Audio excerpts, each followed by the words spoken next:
Warning! The following episode of Orsini's Uncensored Mind contains explicit language and adult content. The thoughts and opinions stated on this show are reflective of AZ Orsini, the Steve Dave, and their guests exclusively. Seriously, guys, my dada and uncle say some pretty crazy stuff. If it offends you, go be butthurt somewhere else.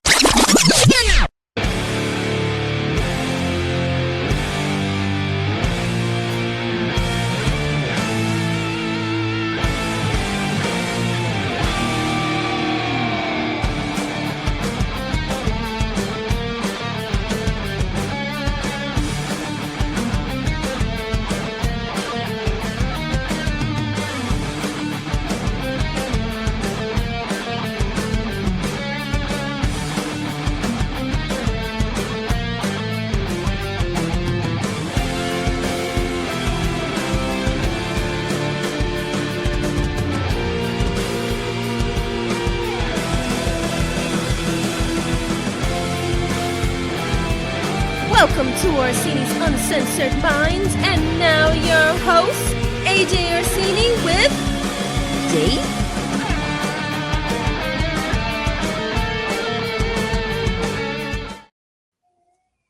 Hello, everybody. Welcome to another edition of Orsini's Uncensored Mind. This is episode 355.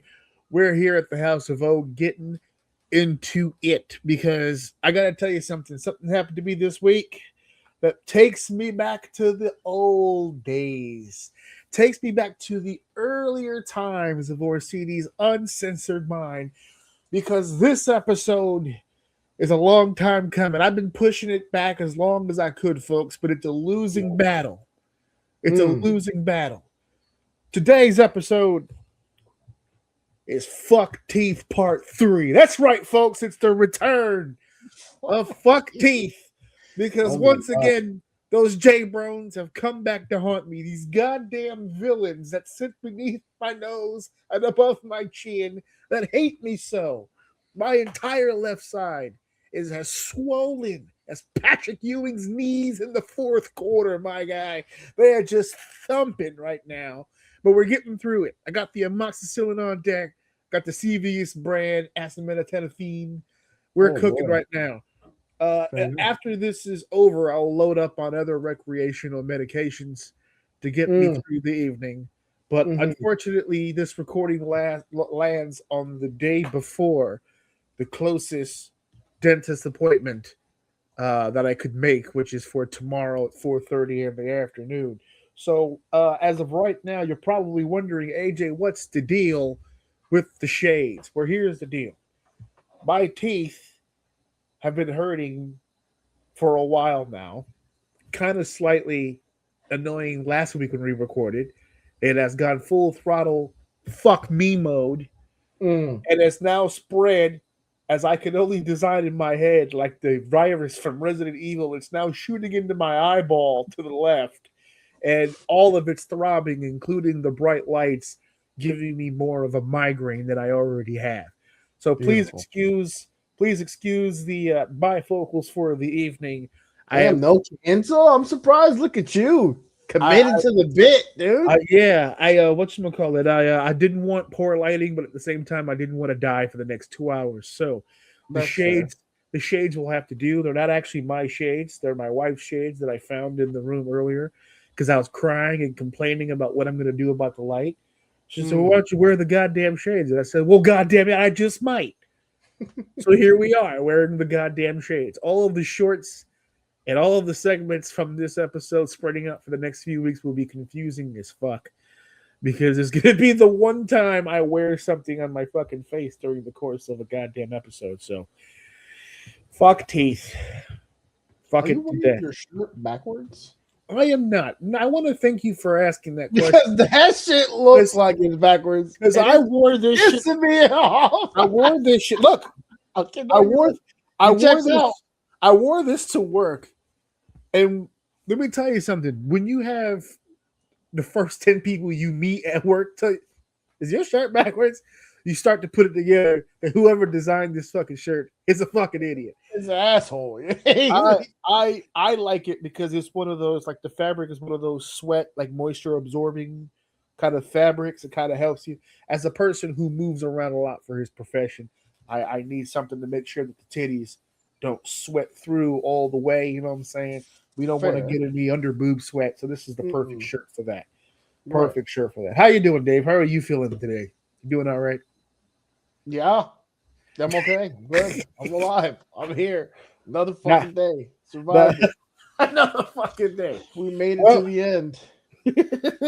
Well, I got to tell you, I got an opportunity here for you to let some steam off. I have an opportunity. Okay about that, but okay. We've got some topics here that I want to kind of throw your way here to see if we can if we could do a show here where we get a little bit off our chest today. I think it's time. I think this is going to be one of those episodes where the panel, you and I, where we strike back, my friend. We fight back. We're not just going to sit here and keep taking shot after shot in the foxholes. We're going to sit here and we're going to fire back. What are we talking about here today? Hey, what's going to be on the show today? Segment 1 is you fucks. That's right. You sons of bitches out there with your clicks and your likes and your shares and your enjoyment of the show and the what's its. You're on fucking trial today. That's right. I went and I did the research and I did the homework and I brought motherfucking receipts. I'm not just going to read off social media comments. I'm not going to just sit here and snitch to the world of what you sorry some bitches are saying behind our backs on social media. Because you know me and Dave don't live on the social media. I got to go looking for the fucking comments. You more than me. Me more than you for sure. Me more than you for sure. But even I have my limits. If it doesn't bloop on my phone, I probably don't see it. Right? So I went looking. I scoured the social media of all of OUM Network. We went to TikTok. We went to Facebook. We went to YouTube. We went all over the place to find out what the fuck y'all been saying about us during the course of all these shorts and segments. So I brought some receipts. I actually copied them, complete with username, and we're gonna put them on the show here, and we're gonna talk about them. Now, to be fair, some of them were very positive, very uplifting, very constructive. Some of them, but that's not the ones you want to focus on. Some of them not so much positive or negative, just kind of a continuation of the conversation. There were even some that tried to correct us on a few things. We'll address those. And then there are those who just tried to be just butt ugly on the internet, tried to bring some of that negativity over to Orsini's Uncensored Mind. I gotta tell you, I'm here for it. I love to hear it. I love to see it. So we're gonna be posting up some of those comments. We're gonna be discussing them, yay or naying them. If you have a positive, uplifting, or even just constructive comment, we're going to welcome you into the squad of all. You're going to come into the fan base here. Now, if you were a butthole and you spent your free time being douchey for some reason, you will not gain entrance, but don't worry. We're still going to make time for your candy asses as we continue on with this conversation. I got something special for you dookie heads as we continue forward. We're also going to be talking today about a recent update. The pre-orders are here, ladies and gentlemen. It's time to get your wallets out. It's time to mortgage your homes. It's time to go ahead and kick that rusty PS1, 2, 3, and or 4 out the window. It's time for you to upgrade. It's time for you to get your pockets up because it's almost GTA time. We are T-minus 6 months away from quite possibly the greatest video game to have ever been made in the history of video games. That's right, folks. You heard it here first. Rockstar Games have done it. They have done it. They did it, boys. $2.2 billion invested in what quite possibly will be the greatest achievement known to humanity. Man has not created anything close to what will be delivered in November through GTA 6, and the pre-orders start this week. We're going to talk a little bit about that. We're going to talk a little bit about expectation and managing that expectation. We're going to be talking about anything that might have been new or anything that we're looking forward to for the actual game, and more importantly, the actual release in that specific segment. We're also now bringing back another segment that we haven't done in a long time. It sparked some interest in me and sparked quite the debate at my workplace today with a what if scenario. I knew we were onto something when I started talking about what this what if could be, and all of a sudden everybody, they wouldn't shut up. I'm getting the work day is over, and I'm still getting text messages about it right now of people chiming in because I live in New York, and of course this was the prime fan base for this particular topic. What if Extreme Championship Wrestling survived 2001? What if they had gotten that money they were supposed to get? What if they have gotten on one of those networks they were trying to get on to save themselves from bankruptcy and had continued on after 2001? What would that landscape have looked like? What could have been done to progress the company? Did we get robbed of something beautiful, or were we given exactly what it was that we probably should have gotten? We'll discuss all that with our what if. And of course, in our main event, the one show everybody's talking about, both for good and for bad. Backlash took place in Tampa this weekend. We saw it go down, and now we're going to talk about it here. And I got a feeling this conversation is going to seem a little similar to our WrestleMania conversation. And we'll do way more into that as we get into our main event here tonight. So let's not dilly-dally. Let's not on the bush. Let's go. I look like Stevie Wonder with the headset on, to be honest with you, with the glasses. There you go. Pull it off. You pull it off. Isn't it lovely? Or you can do the mute version of it. Yeah, there you go. The Helen Keller Stevie Wonder special. There you go. All right. Let's get into the next. Let's get into the first segment. Dave, it's time to start the show. Let's begin with segment 1.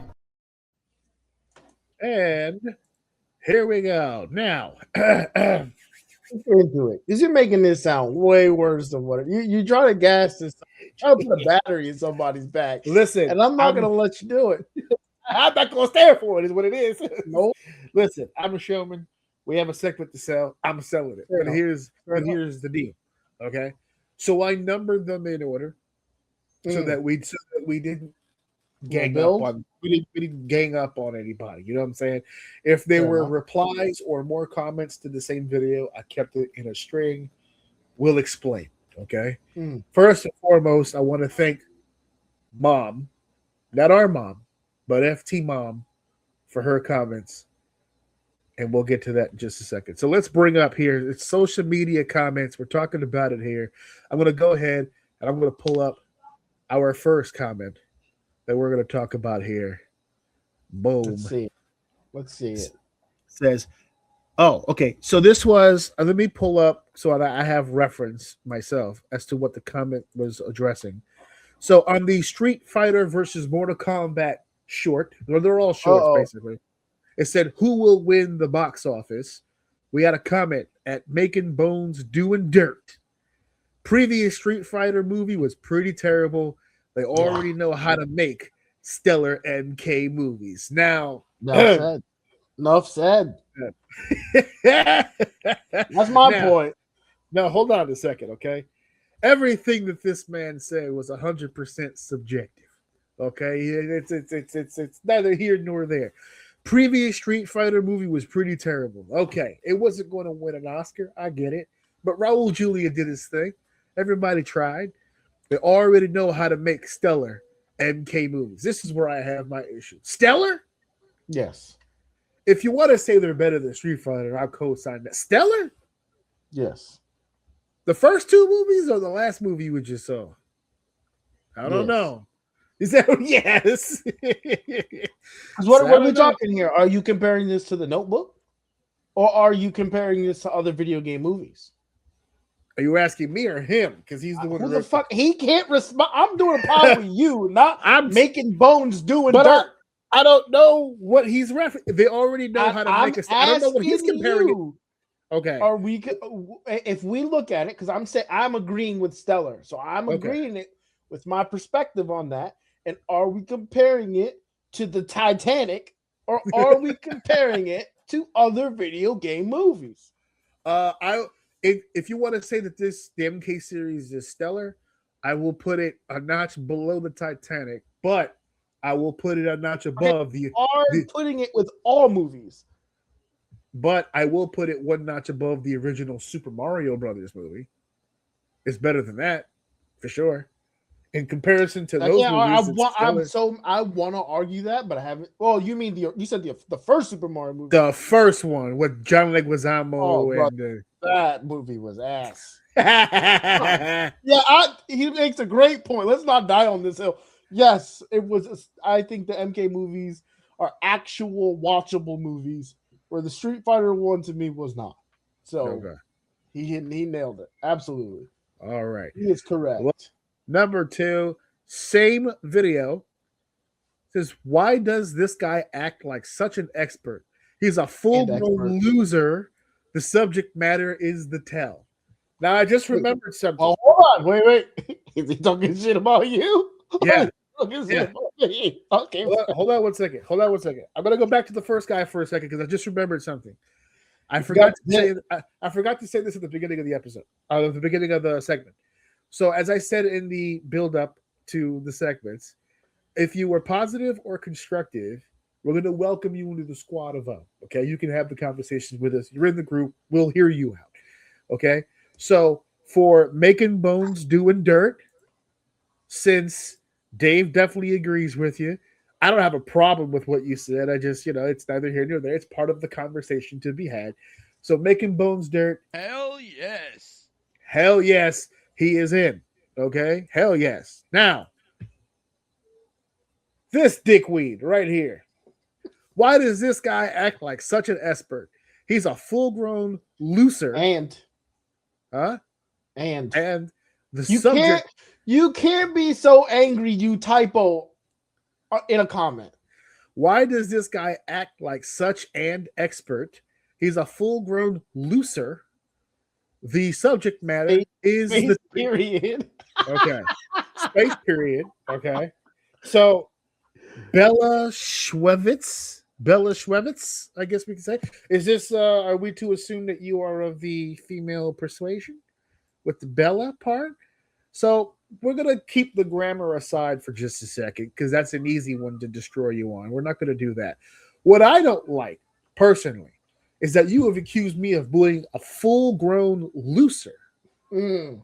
Now I may not be in the fittest shape I've ever been in my life.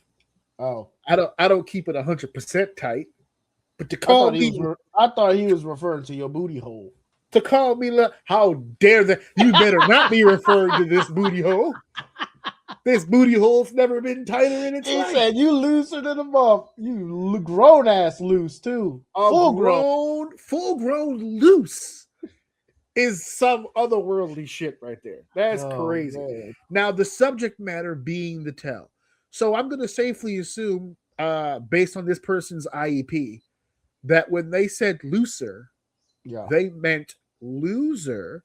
Yeah, which I still take offense to. Because of the following comment of the subject matter is the tell. So we're losers because we're talking about Street Fighter and Mortal Kombat, two of the biggest franchises, video game history, and two movie franchises that spanned over 30 years. Which, by the way, I have gotten thousands and thousands of hit on this content because those hashtags are for Street Fighter and Mortal Kombat. And it's, yes, absolutely. Genius. So it's smart marketing. Yes. So it seems like we're losers for jumping on the wave of multi-billion-dollar companies as they push the product through. I tell you what. We already showed you what happens when you get into the squad of O. Here's what happens when you don't. Ew. You've got doo-doo energy, so we're passing you by, Bella. Enjoy that fit, tight, loose little butthole of yours somewhere else. Hit the bricks, kid. We don't need you. We're moving on to number 3 here. This was on TKO. Never planned to let the New Day finish. This was a clip that involved me. It was a few seconds long, but it was basically my assessment of the idea that when TKO went to the negotiating table, they kind of already had it in their head that they did not want to, move forward with the New Day. So they lowball them. They play the game. Yeah. And the whole deal. So this person at Kevin Age 2332. Now I don't know if that indicates that they are 2,332 days old, or if they were born in the year 2,332. In which case, if you traveled back 300 and you might have some weight to this thing. He knows something we don't. Yeah, if you traveled back 308 years just to tell me that my take on the New Day was the shit, I feel like you're using time travel irresponsibly. I feel like if you could have done some really good with your ability to time travel and avoid some other shit. Like, for instance, the purchase of WWE by TKO in the first place. Like, you could have just stepped in and said, guys, no fucking way. I'm from the year 2332, and let me tell you, WWE is extra crap now. You think it's bad in 2026? It is the shit right now. And you can go ahead and you can stop it. But no, you want to ridicule us instead. So they said, such a ridiculous take. He's saying that I have a ridiculous take. The New Day just won the tag titles last year at WrestleMania. After they lost it, they both kept getting injured for months. We don't know how they would have been used if they decided to stay. Nobody knows.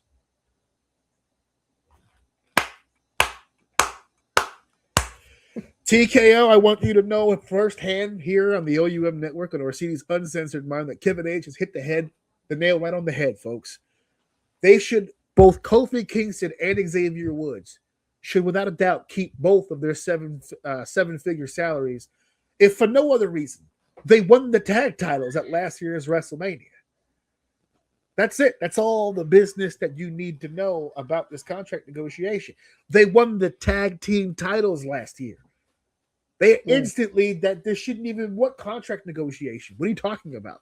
We beat the War Raiders at WrestleMania last year for the tag titles.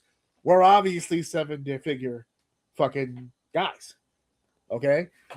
So the reason why I made that point about them already coming to the table had absolutely nothing to do with any of the malarkey and the garbage that he wrote in this comment. Because they won the tag titles at WrestleMania. Who gives a shit when you're talking about millions of dollars? Okay, especially after we just said, how many weeks in a row have we said, Dave, they don't even give a shit about the tag team division as a whole. They don't even give a fuck about it. They but that's dead now. It's dead. Like I believe it'll never come back. Then they both kept getting injured. How does that help your case? What do you think is going to happen moving forward as they age? They're going to be injured less? And then we don't know how they would have been used if they decided to stay. Nobody knows. When they weren't injured, what were they doing? Nothing. And we went over the fact that when we talked about contracts, I believe in this episode, about when I am investing in you, it's what I see you doing in the next 5 years, not what you did in the past 5 years. Yeah, you got paid for what you did before. So already. If anything, you kind of proved the point to the take. Yeah. Because you just said past accolades and that you have no idea what their future looked like, which completely proves the take in the first place. Yeah. In his defense of the New Day, he completely destroyed them. Because a former WWE... In the context of which we spoke and laid out the guideline to the meeting of the contract. He's in agreement. You, Kevin, you accidentally agreed with him. Yes. So, I don't know. Good job, Kevin. Well done. And on your way out, Ew. Ew to you, Kev. Ew. That is doo-doo energy. We're moving forward. Are we getting off, Kev? Good enough. All right. TKO never planned to let the New Day finish. It's the same video and a different comment underneath. It's from Jason Stevens, M-7S. He states, why would they want the New Day? They've been completely done for years now. Wow. It's been a charity act since COVID. Nobody. This guy's killing them. He's going in. Nobody cares. He should have put an exclamation point on that. That would have sold it. I wouldn't have offered them a chance to hit up catering one last time. Oh my God. Smoke. Oh, now here's the deal. This is a super negative comment. Hold on. To whom though? That's what I'm saying. He on my side. But we need gunslingers like this over here. He wasn't flaming us. You know what I'm saying?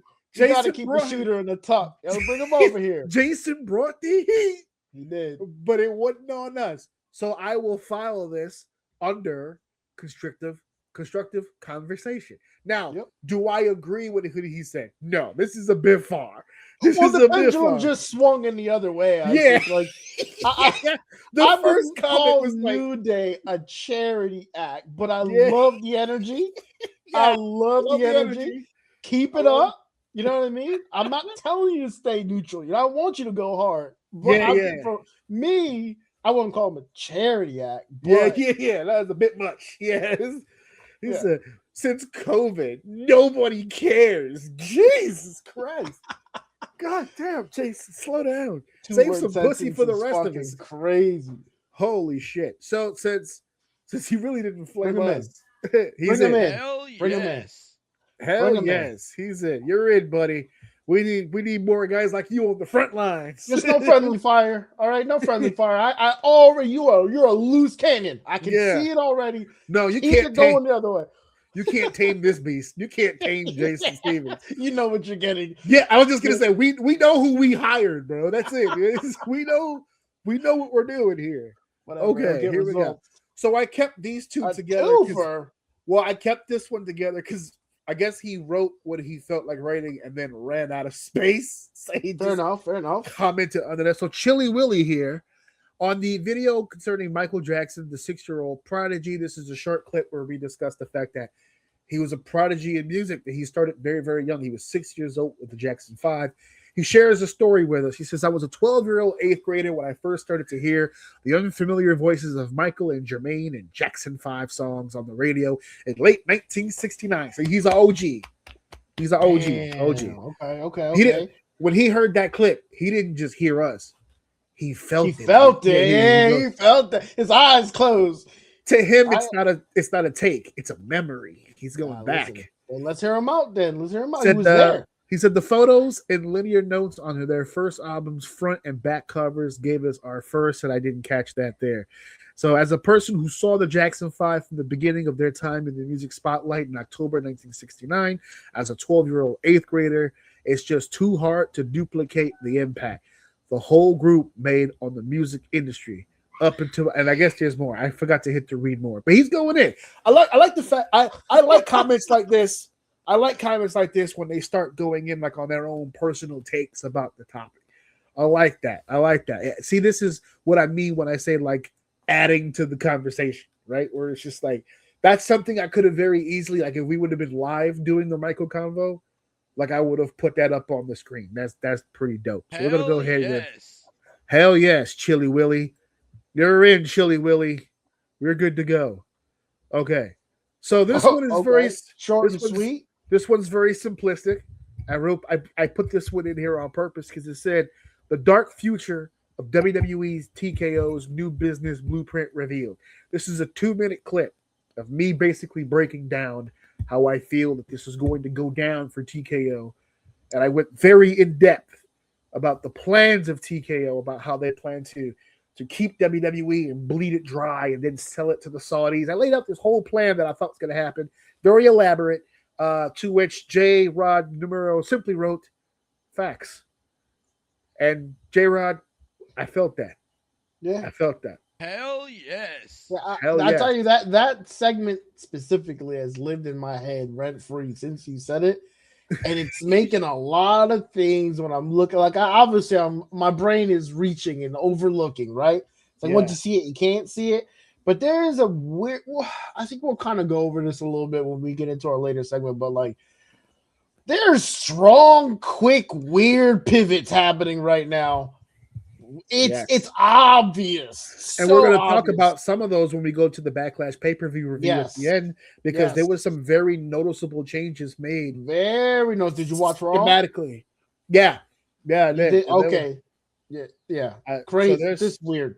There's some changes that was made, and we're going to get into that a little bit later on, though. But thank you, J-Rod, for facts. All right.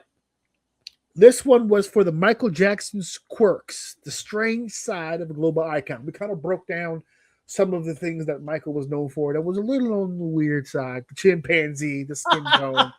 We kind of went in a little bit. And so Al Smith, clean up ENT. I'm assuming he means entertainment, but it reads more like ear, nose, throat. So I'm thinking he's more of a doctor. I'm not entirely sure. Maybe. Who knows? Well, he wrote in true doctor form, mind your remarks.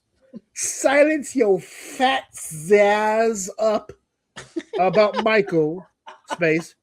He had a skin disorder. Now, just very quickly. This was one of several clips that I have posted about the Michael Jackson segment we did last week.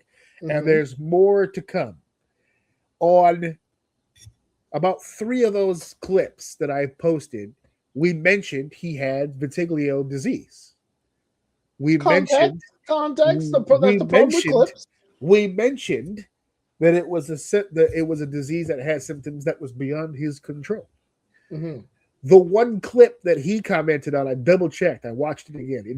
I did not mention, or you did not mention, neither of us mentioned vitiglio in the clip. That particular clip, we did not mention it. In fact, we kind of clowned him on it.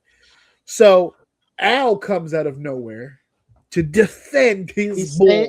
He stands for Michael. I get it. He stands for it, and I respect it. But here's the problem that I have. How fucking dare you talk about my fat sass in the comments? First of all, PHAT, that's a compliment, fat. That's not the fat you meant. Oh, wait. Maybe this means something different then. No. Silence. Silence is not positive. When someone starts a conversation off with silence, no one has ever said, silence, you look beautiful today. It's never happened. Silence is always followed by some disrespectful shit.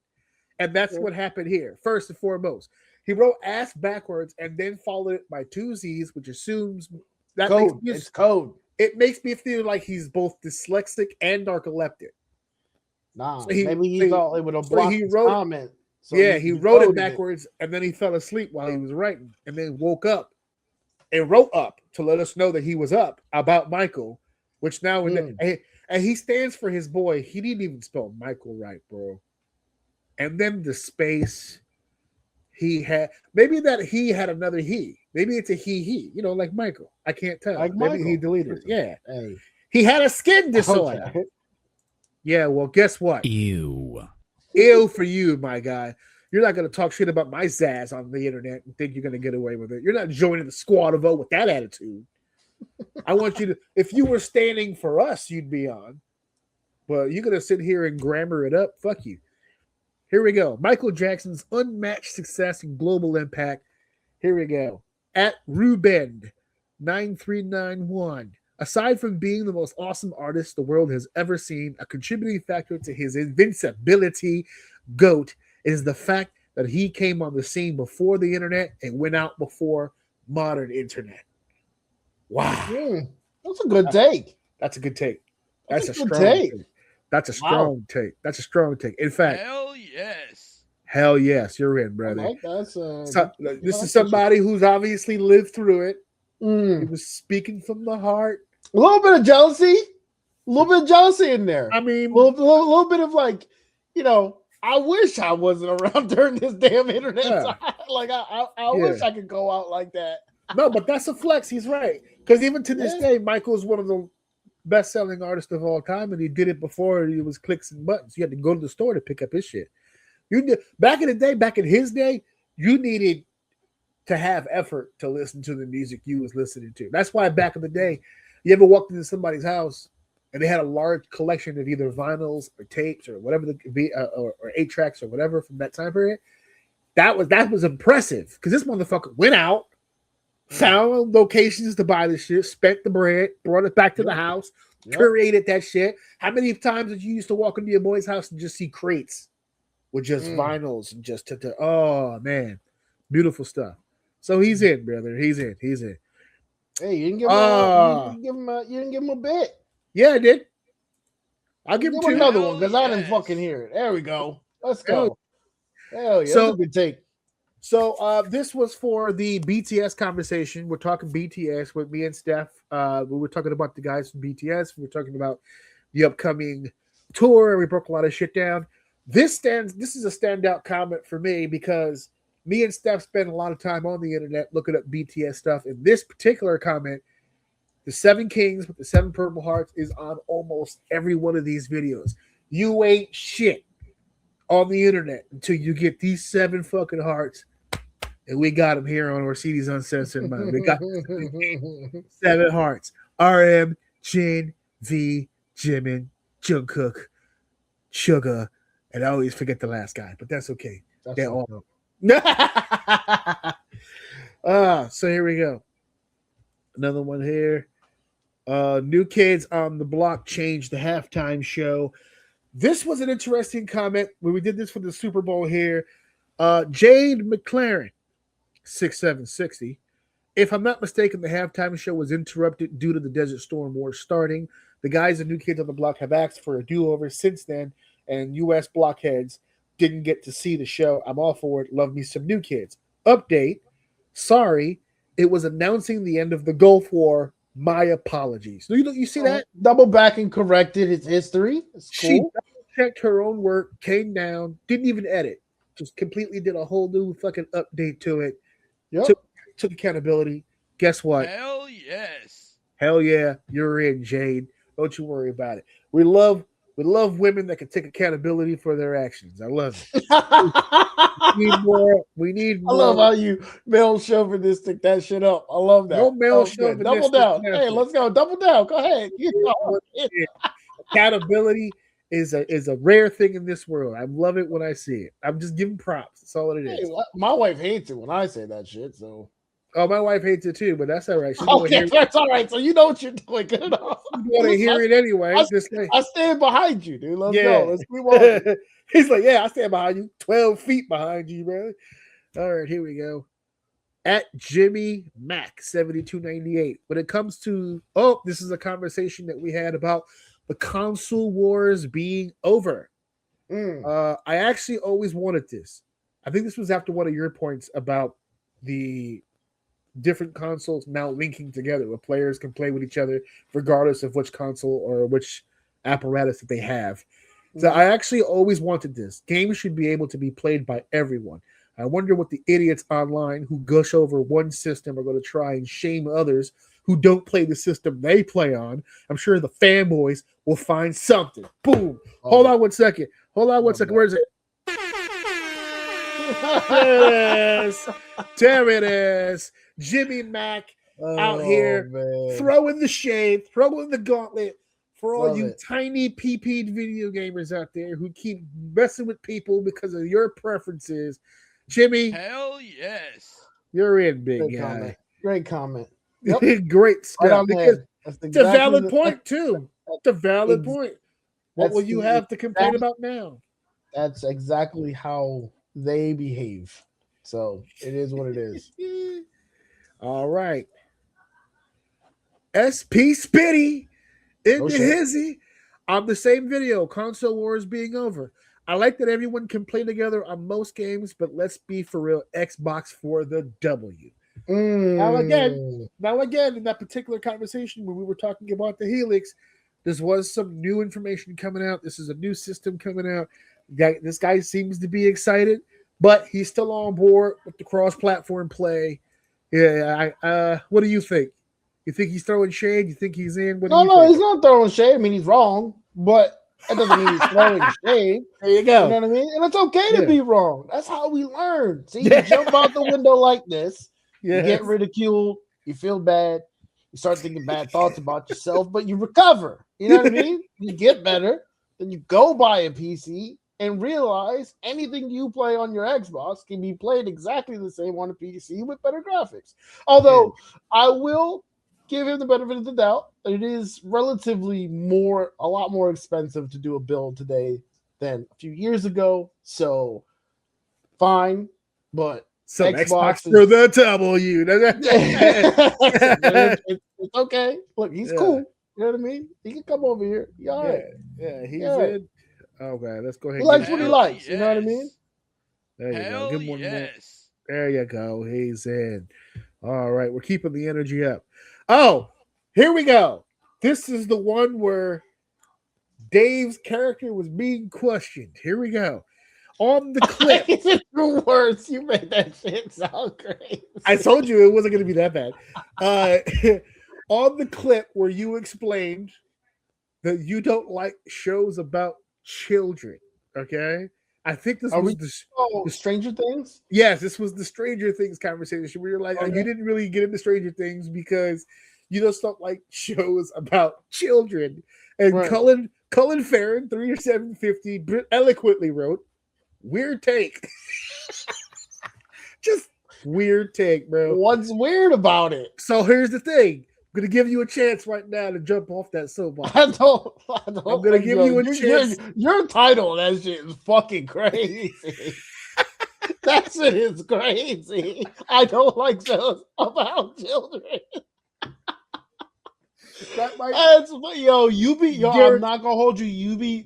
Okay, hold on, no, pause. Because you told me the other day off camera, sometimes your clips, the clips been doing really good. A lot of the big clips, it's what you're saying. Bro, it's my bullshit with your titles. That's why, because you got me out here looking fucking. I bet people think I hate EO Sky to this day. Never have, but those titles are doing something. But go ahead. That title is fucking crazy.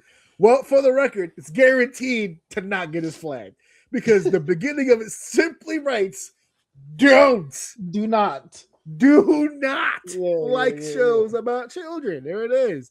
I'm a full-grown adult man, and I watch shows with fully grown cast members. That's it. So That's Cullen, funny. you know what? Cullen, is he in or is he out? He came for you. You want to know? Nah, he's cool. He's cool. Like, listen, if he, there's 1,000 other ways he could have argued that would have been weird. He's good. I mean, it's a weird take. Hey, listen, simple route. Hey, listen, bring him in.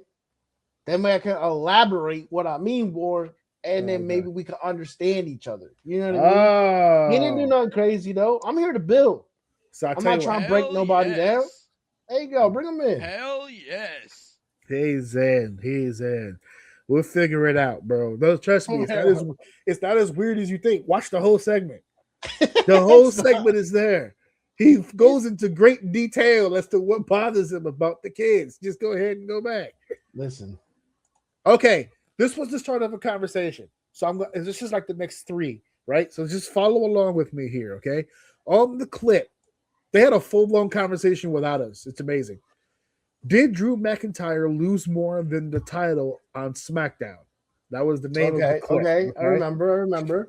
So we had an issue with the fact that Cody was able to get a match right after the Chamber, considering that he just lost the Chamber. And that Friday, he's going to get a title match. So Steven writes, the stip in 3 Stages of Hell wasn't that Cody didn't get another shot. It's that he didn't get an immediate rematch. He had to earn it. Drew prevented him from earning it. That was the reason for Aldis making the match for SmackDown. Kyle replies, y'all keep saying this, but you can't circumvent the Chamber literally 1 week after it happened. If anything, that should have included at least some of the other participants. The title picture can't be all about Cody. To which Steven replies, oh, they was going on. Okay. The winner of the Chamber gets their shot at Mania. Cody didn't circumvent anything. If Drew wanted Cody to earn it, then he should have let Cody pass or fail on his own. Can't keep getting involved where you aren't supposed to be and then cry that you got screwed. Kyle states, I didn't say Cody did anything. I'm talking about from a booking perspective. It's just lazy. Steve writes, from a booking, this is the last of it. From a booking perspective, it still makes sense. Randy still has his shot at WrestleMania. Nothing has changed for the Chamber winner. If Drew had stayed out of Cody's business, there'd be no reason for Aldis to make the match. Blame Drew. You can't perpetually inject yourself where you don't belong and then play victim when it's reality. It's the consequences of your own actions. He got involved in 3 of Cody's matches. Okay? So that's where that conversation came to an end. And I didn't rebut with them. I simply put in the comments in the response to all this that we were going to bring this up on this specific episode, as in right now, on episode 355. So I would like to comment on everything that was just said here in the sense that, Steven, you are 100% I correct. agree with him. Yeah. Steven, you are 100% correct. You have nailed this to a T. 100%. However, Mm. I don't think Kyle is off base from where he's coming from, because while technically everything you said, Steve, was completely accurate and no one can debate it, it does feel like Cody circumvented something based on the timing on how everything went down. Between the Elimination Chamber and WrestleMania literally being weeks apart, I don't know if that specific Friday, the one right after the Chamber, was the appropriate time to just all of a sudden give Cody the title match, especially considering you made the match on the panel set. It wasn't like it was in the ring or a confrontation where everyone can see. It seemed like a quick and in a hurry decision, and then it automatically went into Friday. Now, if you're going to sit here and say, well, they wanted to build Cody and Randy, look at the build they gave us. Hindsight, too. We got hindsight on that. I know it's hindsight, but for us, it's hindsight. No, I'm saying we have hindsight on our side right now to be able to look. Yeah, I got you. I'm with you. We saw it as they gave it to us, but they made the decisions to do those things with Pat McAfee and Jelly Roll and muddying up everything long before they actually did it. So everything was according to their plan, which means they planned on it being early. And it wasn't like we thought, where they said, well, he lost the championship because he's going to go film a movie. Drew ended up spending several more weeks on WWE's television on the road for Jacob. He just took his break like a week ago. So you had time to develop getting Drew out of that situation.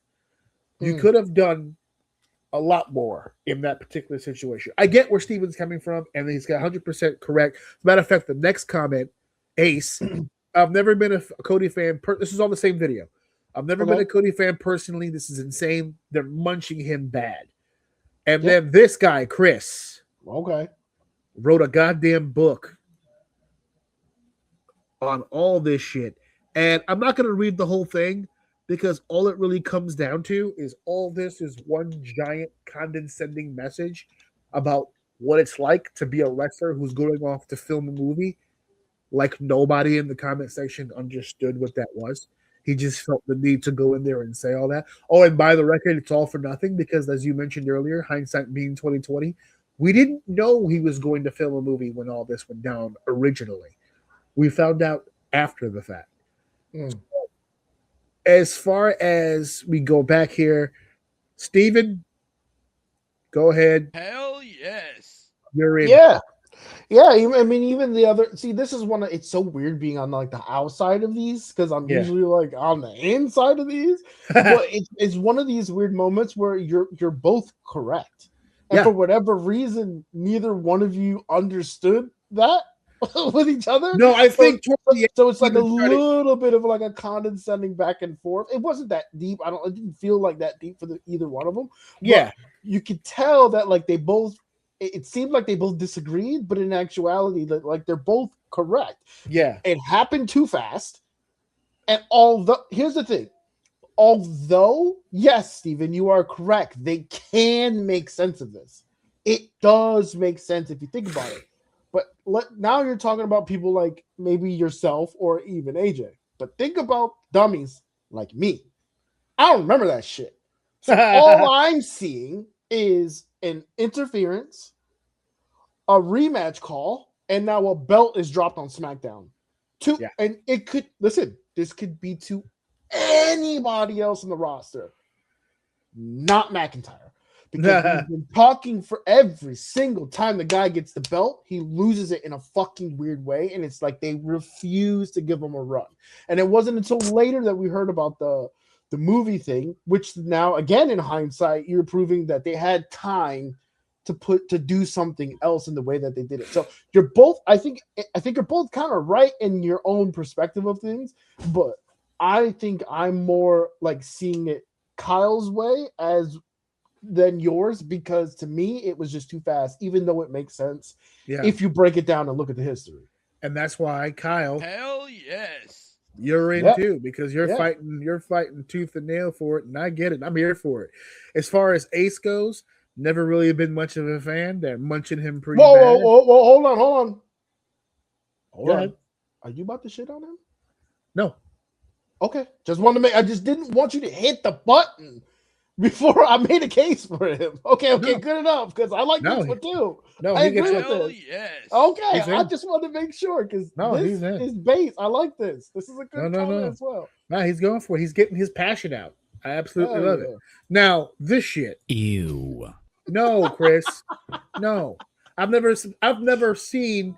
It's been many years since I've seen someone be this thorough and still be this asinine. I don't understand how that happened. You wrote this whole essay right here. This is a dissertation on what it's like to make movies with wrestlers and all that. I don't have time Hey, for all that. I like long reads. I like, but they got you gotta It's gotta be useful. you gotta It can't yeah just you gotta be anything. you gotta have some good stuff in it. You know what I mean? So Yeah. So Xbox Helix can be a massive win or a major letdown. Steven chimes in again. The Helix will make more PC players than anything. That's a bold prediction. which is good. It's a bold prediction. I like Which is that. good. Let me go back for a second. Confirm. Yep, he's already in, so I'll just move forward with this. Steven again. He's becoming a fan. I And appreciate he's lighting it. it up, dude. He's lighting Yeah, up. I he's love on it. fire. Look, Before- and he got your approval. You don't even got to read it. I see you. I see a little heart. Yeah. And Yeah. writing it out. So before Drew McIntyre, it happened to Kurt Angle in 2001. I actually commented on this too. I'll tell you what I said. Said, hold on, you don't remember how the end of 2000 went for Kurt Angle? He didn't beat The Undertaker. He got a roll-up victory after Taker gave the last right to Kurt's brother. Then he didn't win the Hell in a Cell match. He simply survived. Right place, right time. Then at the Rumble, Austin interfered and beat the hell out of Triple H, letting Kurt escape again. My response was, yes, he still won those matches using his integrity, his intensity, and his intelligence. And then he wrote something back about escaping or whatever. I know he's fucking around. They're all wins. For someone who was that thorough a second ago, to be saying all this like this is obviously jokey. But, listen, he had a hell of a run. That was the whole point of the whole deal. So I'm not going to hit the button. He already's in. So here we go. King Brian. Tag team wrestling is suffering on the indie level. That's what that's the clip that he commented on.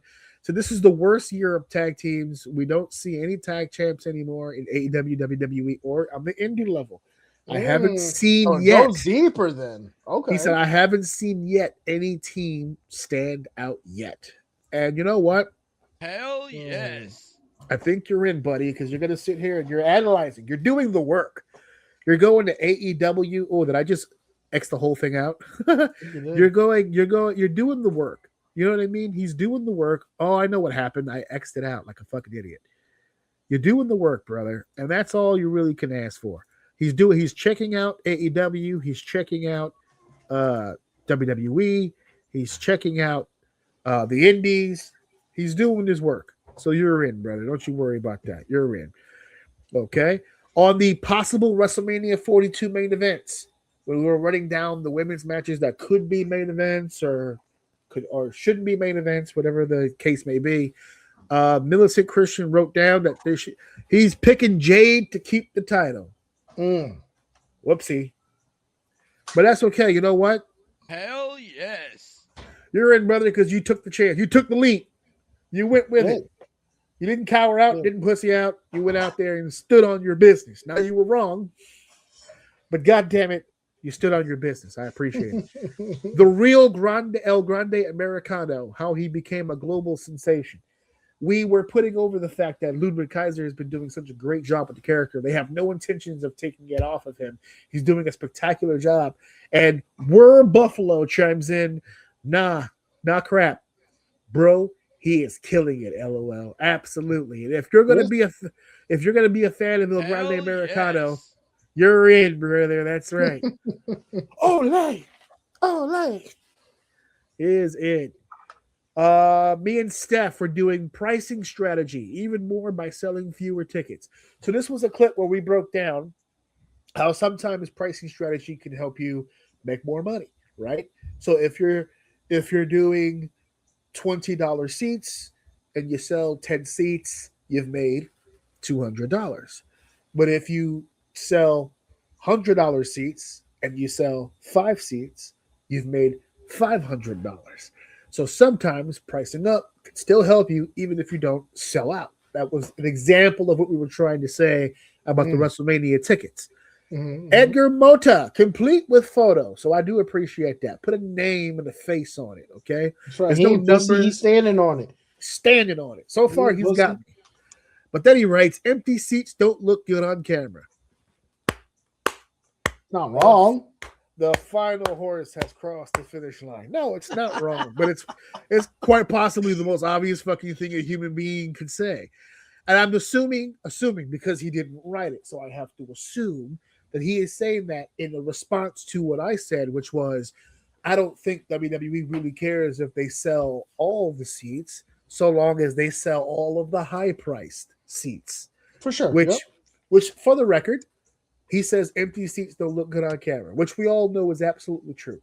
But Edgar, the reason why they want to make the money as opposed to fill the seats is because, if you have empty seats, you don't have to film the empty seats. Go back and look at the Royal Rumble again. They did an amazing job of making sure that you didn't see how empty that place was. You still got glimpses of it. We saw it a couple times. I was in your house for that one. And you can kind of get the idea that it wasn't as full as one would think. But they're going to take selling all of the $1,000 seats over selling all of the $100 seats any day of the week. Any day of the week. It was an obvious thing. Hell yes. But I'm not going to be a dick about it today. No. You're on thin ice. It's on probation. It's a good comment. It's just I didn't really see the full clip, so I can't really defend them. It just seems like a misplaced comment, but it's a good comment. It makes sense. Correct. It's just not specific to the conversation that he's responding to, which doesn't make a lot of sense. Pricing strategy, I think same video. It's the same video, but this time the commenter is yeet. Fans complain, but they don't run the business. Let him cook, son. Let him cook. You know what? I don't know if this is a hot take, but I'm actually going to disagree with you. The fans absolutely run the business. However, they don't run it. They fund it, baby. There's a difference. Listen, they run the business. They just don't run it the way they think they run it. Because all the bullshit we brought this up not too long ago. All the bullshit people say they don't like, it's here for a reason. It makes money. So, yeah, the fans you're right. The fans are funding it. Whatever you don't like, if you see it on the screen, it's there because it's making money. So, sick comment. It's a good one. Hell yes. Love this one. All right. We did our level of excitement for Punk versus Reigns. That's what I labeled it, but I think there were a few more matches in there than just Punk and Reigns. But Joe Sabagers, there's some missing vowels in there, I'm sure. Hot take: Liv and Stephanie has become the true main event of Mania. Now, here's the deal. I disagree heavily. However, strongly, I think it's a terrible take. Hold on. But if he likes it, he likes it. There you go. That's where I'm going with this. Okay. If this is how you feel, I am in no place to tell you that it's incorrect. However, disagree as I might, I still support everybody. Go ahead and say what you feel from the heart. Hell yes. Joe is in for sure. He's not sitting next to me on the bus, but he's on the bus. He's somewhere in the back with the special needs kids. Listen, he went to the kitchen. He took the phone off the wall. He dialed the numbers. He put in the code. He put in his credit card. That green screen, blue screen turned into the actual live event. He paid for his pay-per-view, okay? So So if that's what he enjoyed, listen, he paid for that. And He that's paid what like he the rest enjoyed. of us. There it is. And that's it. All right. So we move on to here. BTS in theaters. Oh, funny story. Funny story time. So we did a whole segment, me and Steph, on BTS. We're big BTS people here. We're in the army now. I don't know if anybody knows that out there. We're officially in. I'm sold.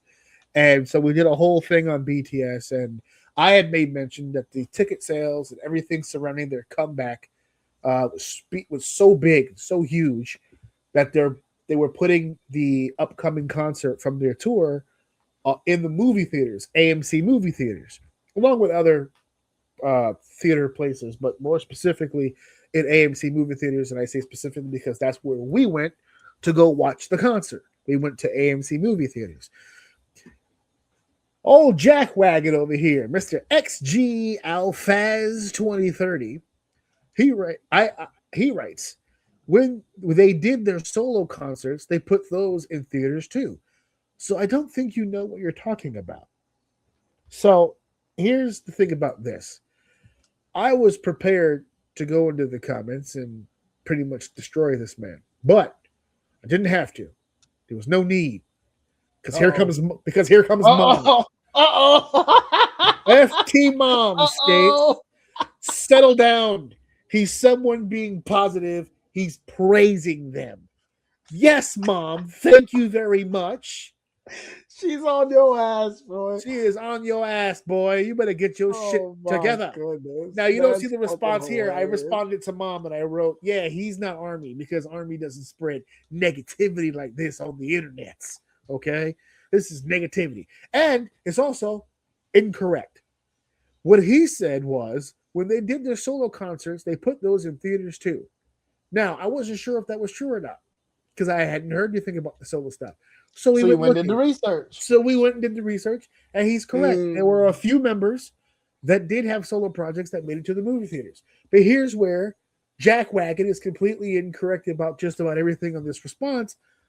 I wasn't talking about solo projects. I was talking about BTS, because they're the group that got back together. Now, he's in the group. Jungkook's in the group. He had one. Suga had one. They're all in the group. And while factually it is true their single stuff did go to theaters, I wasn't talking about the single stuff. I was talking about the album. If we're going to have a conversation about sharks fucking, and I say one shark farts this way and the other shark receives the shark dick this way, and you go, you know what? Fresh cut grass smells good. You're right, but it doesn't have shit to do with what I'm talking about. I'm not talking about the solo fucking projects. I'm talking about BTS and their fucking success as a group going into the fucking movie theaters. What the fuck are we talking about? See how little this is, and this is why I like doing segments like this.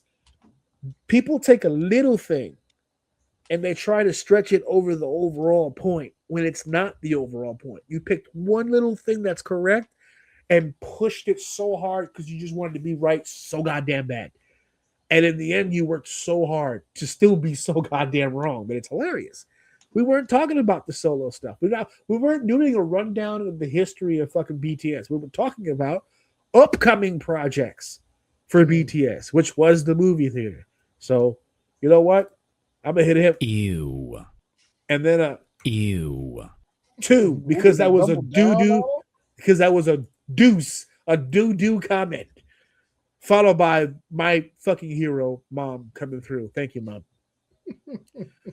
These were just some numbers that somebody ran through about the success of the tour, which is, listen, first of all, you're in, right? Hell yes. Man, they did the work. They did the work. They ran the numbers for your bitch ass. Okay? Gigi, does he realize how hard it is to get tickets to see them? I do, Gigi. I do. Hey, look. I do, Gigi. I do. That hurts. There we go. I did that for you, Gigi. This is also for you, Gigi. Ew. Get that shit out of here, Gigi. He realizes. Here we go. Sammy, 613. 4 million paid for live viewing for the first concert, which is $45 US. It rained like crazy. They opened up their tour with 3 days in their home country of South Korea, and the first day of their tour in an outdoor stadium, it was pouring rain. And they still did it, and they still killed it. And when we went to the movie theaters to see the concert, they sent the second day, which was much drier, to the movie theater. So we got to enjoy that. ICZ. Actually, hold on a second. Sammy, sorry. Hell yes. Yeah, you're in. Thanks a lot for that comment. I forgot about the rain thing. ICZ. This is what happens when you pave the way. I went to the movies and I'm going to the concert. It's BTS Army. He gets Hell yes. and then Hell yes. that's right. He gets a double. That's right. Army all day, baby. That's what we do here. Now, this is a kind of a similar situation as earlier. Made a comment and then for some whatever reason replied to himself. But it was a clip where I said Orton was saving the feud between him and Cody for WrestleMania. And J59N goes, I think it kind of worked. Randy didn't have any heel heat. Cody was getting booed. They set up the phone call for the fans to think Randy was going to bring out a major star. In return, we got Pat. He's getting booed. Now Randy is truly a heel again. I don't like it, but I respect it because of the way a heel is supposed to work. Now, first and foremost, Hell yes. he's in for a very coherent point. And I especially like the fact that he was willing to go with it. He didn't like it. He's being honest about that. This is a shit. I know we're here. Yeah. I mean, to be a fan today, that's the way you have to think about it. But we're here. Right, exactly. That he realizes that as a heel, you need to get booed. They just didn't want to boo Randy. So he understands they were trying something. He didn't like what they tried, but they tried something. So he'll give them the credit. Here's what it is. Two-Face on the AJ and Mrs. O go WrestleMania 42 ticket shopping. That was a clip from a segment where me and Steph talked about WrestleMania 42 and the ticket sales, and we literally pulled up Ticketmaster on the air and looked up ticket prices on the air, with his response being, his response was specific to a comment that I made where I gave a price for an upper deck seat that was like $220, $225, something like that. And he said, not true. It's 100 something. You have to use a code for 30% off. So the ticket price that I looked up on Ticketmaster live in the moment was incorrect because I didn't factor in the coupon. That's what it is. I didn't put in the discount code. So I have a question. Mania tickets. Go ahead. What if I don't have the code? Well, if you don't have the code, you can look at Two-Face and hear this. Ew. Because it's a duty response to have. Who the fuck's coming to Ticketmaster with the goddamn coupon code? What coupon code? What does Two-Face know that I don't? Or the rest of the civilized world, for that matter. The upper deck. Oh, it's really 100 something if you put two billiard balls together and blow a wish from a birthday candle. And come on, dude. We were giving you the prices as it was. For Christ almighty. Ew. Done. Keepy Crunch. That place fixing to be empty. That's a comment from the same clip of us going ticket shopping. He said that place fixing to be empty. Dave, do you remember what the total seating attendance was for WrestleMania? Oh, dude, fuck no. I can't remember what I had for breakfast. It was over 100,000 people. Okay. Between two nights. I don't think that equates to empty.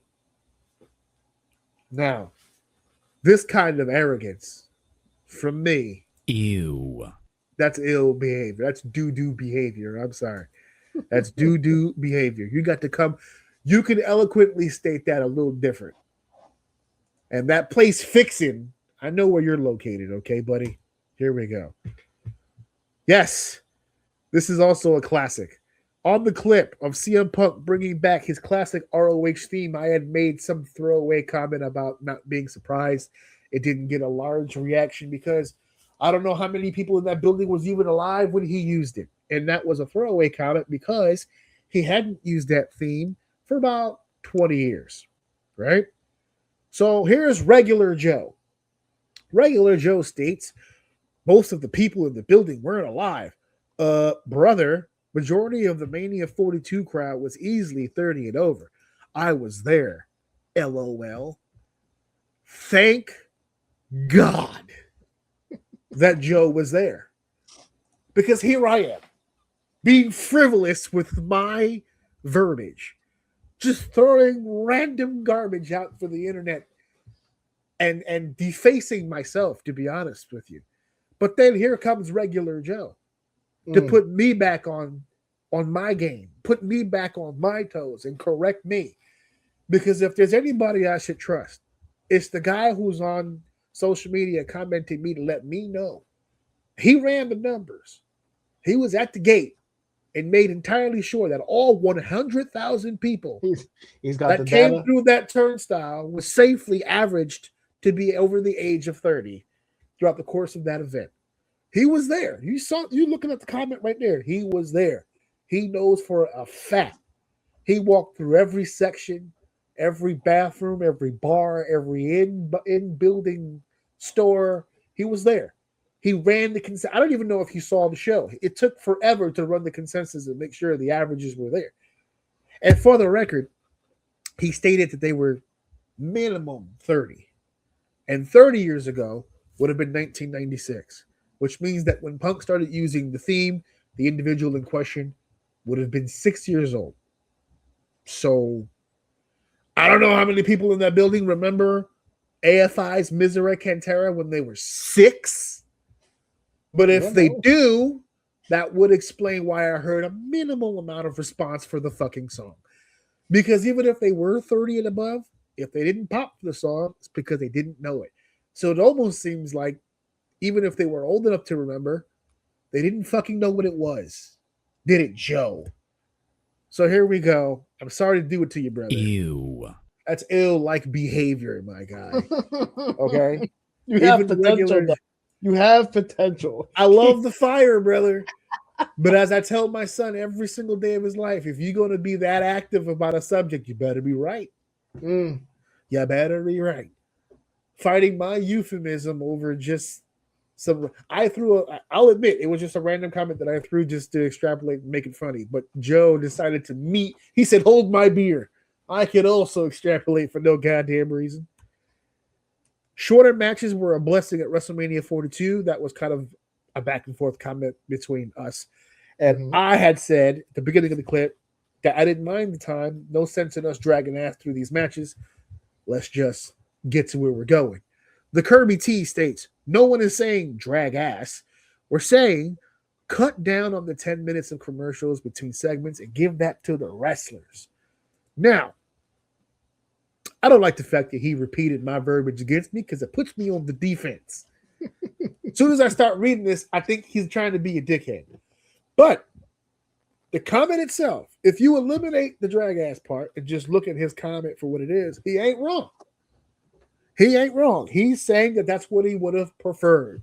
He would have preferred shaving down some of that commercial time, giving it to the matches so they can have some longer, fuller feeling matches. I get it. I 100% understand. But I think it goes to the conversation that you and I were having last week when we were talking about this. Match time is not on the list of fucking priorities of TKO. If they hear you pitch that, they will shave more time off the matches and give it to commercial ads just to spite you. Because in their world, the commercials are more important than the match times. They don't give a shit about the matches. How about this? How about instead of asking them to give you the wrestling back for the fans, how about every single time? Because am I incorrect in thinking that ratings or views is a live number, right? You have to have X amount of views during some type of commercial sponsorship for it to count. Well, so live is a little confusing because the rating is effective in terms of live, in terms of when it airs. So you could pre-tape something and then air it on television, and you'll measure the rating off of the viewing of that pre-tape. It doesn't Okay, I necessarily understand have what to you're be. saying. Yeah, I understand what you're saying, but I'm gonna, for this context specifically, this is a live event. this is a You specifically live are event. Yes. correct in what you are saying, but to my Yeah. point, this is a live event.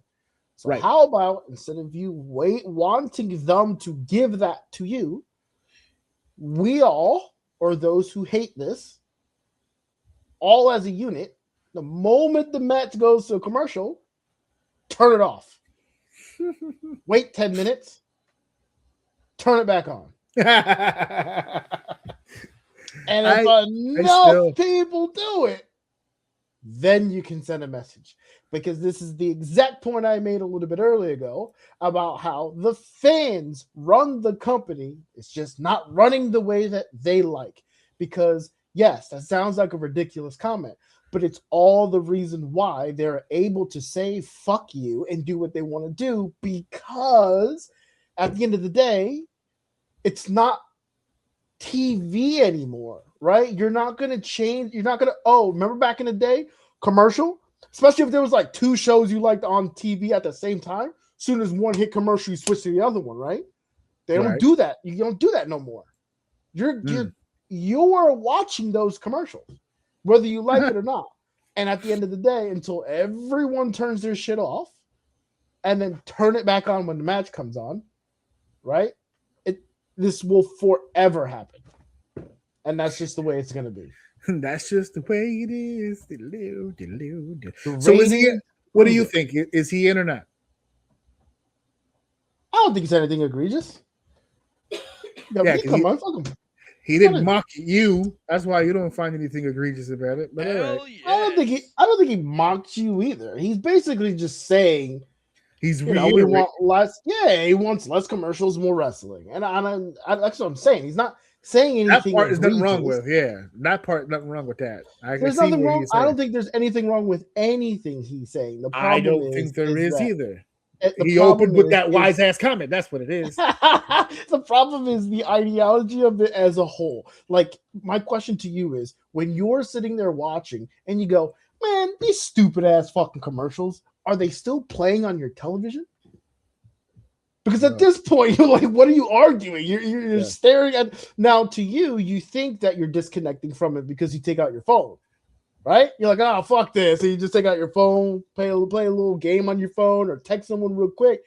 But the advertisement is still being viewed, which means they're still going to get their bag, which means it's going to only get worse. So get used to your 4 matches and your fucking 3 hours of commercials.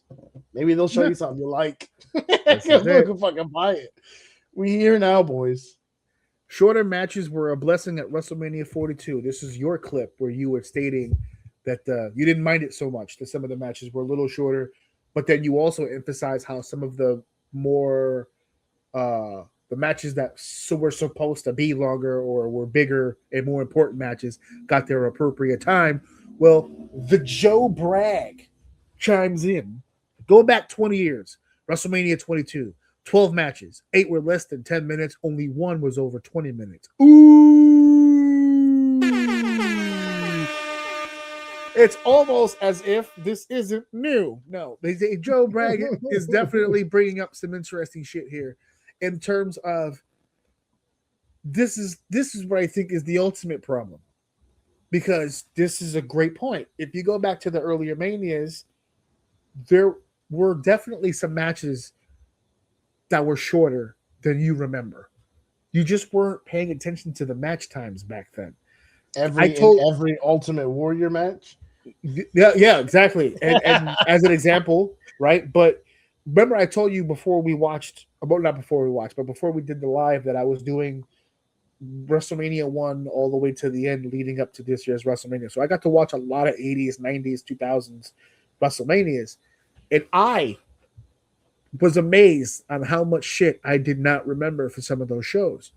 And it did not dawn on me until after we watched the current one, how short some of those matches were. And this is a good point that he brings up here. And if just for a second, if I can go ahead, because I would love to actually get I'd like to proofread that for just a second because I think he may be under something even bigger. Right here. So the match results. So yeah, so he's right. 12 matches, and I'm not going to include the pre-show, so it's technically kind of 11 matches. But even if you did all 12, I'm going to go in order. I'm just going to give you times. 6 minutes. So it's 6:09, 6:42, 12:14, 9:48, 14:36. The Boogeyman and Booker T, 3 minutes 43 seconds. 8:40, 8:48, 9:23. Shawn Michaels and Mr. McMahon, 18 minutes. Rey Mysterio, Kurt Angle, and Randy Orton, a triple threat match for the World Heavyweight title, 9 minutes. Tori Wilson, Candice Michelle, 4 minutes. John Cena, Triple H, 22 minutes. 22 minutes was the longest match of the night. Shawn Michaels and McMahon was 18 minutes. Edge and Mick Foley in the street fight was 14 minutes. And the Money in the Bank ladder match was 12. Everybody else, 12 matches, 8 were under 10 minutes. It's not new. It's not new. It's just you've just been conditioned to think at this point that these matches should be longer. Longer matches equal better quality. That's not true. That's my issue with the short matches at WrestleMania because they're doing short matches with the new formula, and those matches are ew. The new matches are ew because they don't. And back in those days, and I'm starting to love that phrase now. But like, for instance, The Undertaker and Mark Henry had a 9-minute casket match. Mickie James and Trish Stratus is a match that people still talk about to this day. It was 8 minutes. Bradshaw and Chris Benoit for the United States Championship. JBL and Benoit for the U.S. title. 9 minutes. It's not the amount of time your match has. It's what you do with the time that you have. That's my problem with it. If these matches would have been better, no one would have cared about the match times. Just saying. Joe Bragg, I don't think I did it, but just in case. Hell yes. You did the fucking homework. You're in, brother. You're in. This is cool. This is one of the last ones we got here. Suplex. Now, are you familiar with this guy? No. Okay, he's like an I Show Speedball for wrestling, right? Like he's a big social media wrestling guy. He goes to all shows. He does a lot of recordings with people. It's really cool. He commented on one of the videos. It was the video with Paige returns at 33, still young, dangerous, and ready to run in WWE. I had made the point that even though she was here, left, gone, did all this bullshit, now she's back and she's still only 33. Suplex goes, yeah, people forget Paige was 21 when she beat AJ Lee. She smelled success at a super young age and is only 33 now. She could realistically retire at 35 if she wanted and had a very established career. Suplex. Hell yes. You are obviously in the squad of O. I hope to meet you one day. We should do something together, not for nothing. But I'm not going to take this as an opportunity to plug. My name is not Joe. Yeah, you glazing. Yeah. I am not Joe Pombo. We will move on from that. But no, he's got a. I didn't think about it in that because I responded to this by saying, I am curious because even though she's 33, and yeah, she's been around for a while, she experienced success young. That age actually, I feel like works in her favor. I would love to see how an already talented but now more experienced and wiser Paige could work matches with the talent of today. I am curious. But he made a very valid point in the sense that if she was to retire 2 years from now, she'd have a very established career. That's not the conversation for now. But would she be Hall of Fame worthy now? Based on some of the shit she did. Whoa. She's got a lot of credentials.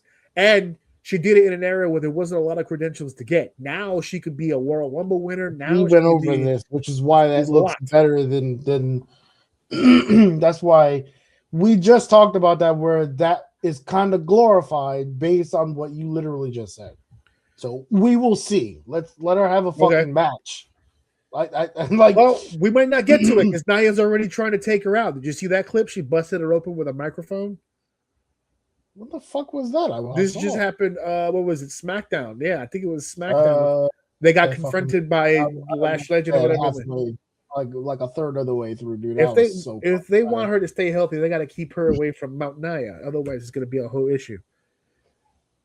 What was this? Oh, old school pay-per-views had 0 ads and the fans missed those days. That was a clip that we had. Arturo Chavez, also not ever 2 weeks, also better stages and promo videos. My brain hurts even more reading that shit out loud, but I love this guy Also because not ever 2 weeks. Also better stages and promo videos. And you know what? Dyslexia is on fire. And you know what? Hell yes. Arturo, you're definitely in because we need more people like you on the front line. You'll be a part of You'll be a part of Operation Human Shield when we go against TKO. We need more people like that. Got a job for them. So that's the social media comments. Real quick before we go, we mentioned BTS earlier, and I love it, by the way, when my worlds blend. I love it when they blend because currently BTS is in Mexico for that leg of the North American tour. And someone thought it'd be a great idea since they were in Mexico to go check out a little lucha libre. So the boys from BTS headed over to CMLL and caught themselves a luchador extravaganza. By the way, CMLL has been running in the same building for like the last 30 years. They own that building. That is pro wrestling capital for that section of Mexico. It's a cathedral. It is holy ground for wrestling in Mexico. I have the Oculus at home. On the Oculus, they allowed people to take pictures. I've been in the building on my Oculus and got a chance to look around and stuff. It's really cool. It's a bucket list thing for me, for sure. And BTS got to go, and they had quite the good time. They were given masks, and they got to sit front row, and Mystico came out with a BTS jacket. They took bumps, like right in front of them, like over the rail, and they were in their laps. It was hilarious. And in true BTS form, they took the culture with them back to their show. This is a clip of them, a picture of them on stage opening up their show with Hooligan and their dancers all wearing the luchador mask. The Mexican people ate it up. Of course they did. Who wouldn't want to see BTS in luchador masks? I know this guy does. It's a crazy world, man. You got BTS performing in Mexico. It's like that shit is Did you hear they over the course of 3 days they said that the 3 shows altogether they sold like 130,000 tickets sold out, but people came to the building who were not able to get in because they couldn't either afford it or they was just sold out. So they came to the building just to listen on the outside. They had like 40,000 more outside. And then Jung Kook, one of the members of BTS, he's addressing the crowd. He goes, I hear there's even more army outside the building. And they go cheer. He goes, is there a bigger stadium than this in Mexico? And they were like, yeah, there is. He goes, I think we should do that one next. They were like, yeah, come back and do that one again. It's insane. This tour is bananas. And I got a copy of it. I can't wait to watch it again because I could watch this shit all day, like whatchamacallit, Steve Rogers. So we are off the social media kick. This has been saving my life. I'm gonna be honest with you. I took these glasses off for 1 second to talk to Gigi, and I can't stop seeing colors. So we're not gonna do that again. We're gonna keep these on for the remainder of the show, and it'll be this. How about that? Such a goddamn professional. I changed everything around so I could do the picture thing. So here we go. Seg 2. Let's keep this show going. It's time for segment 2. And now, Dave, we're heading down a path of unrealistic expectations here because I don't think I sold it enough at the beginning. So I'm going to do it again. Okay? Ladies and gentlemen, in November, the world as you know it will cease to end. There are so many moments in time where we as a people have excelled past the restraints of the human mind, okay? When we built the airplane and railroad travel, when we were able to create huge items and huge structures of metal that somehow floated on water, and transported items from country to country. When we as humans conquered the air and developed air travel, when we built skyscrapers that touched the sky, to touch the sun, all fail in comparison to what's going to happen in November. All of these great human achievements will be nothing in comparison to what Rockstar Games will be giving us in November. This is going to be right up there with sliced bread, penicillin, Fire. the fire, the X-ray machine, right? Tuberculosis cures. This is right up there with all that stuff. GTA 6 will be one of the greatest achievements in humankind. It'll be like if we went to the moon 1,000 more times. GTA 6 will be the greatest contribution to humanity ever. And it comes out in November. And the reason why we're bringing it up now in May is because I just received word that the pre-orders are taking place this week. Now, here's the deal. I do not own a PlayStation. I have to go by what other PlayStation Network people are telling me.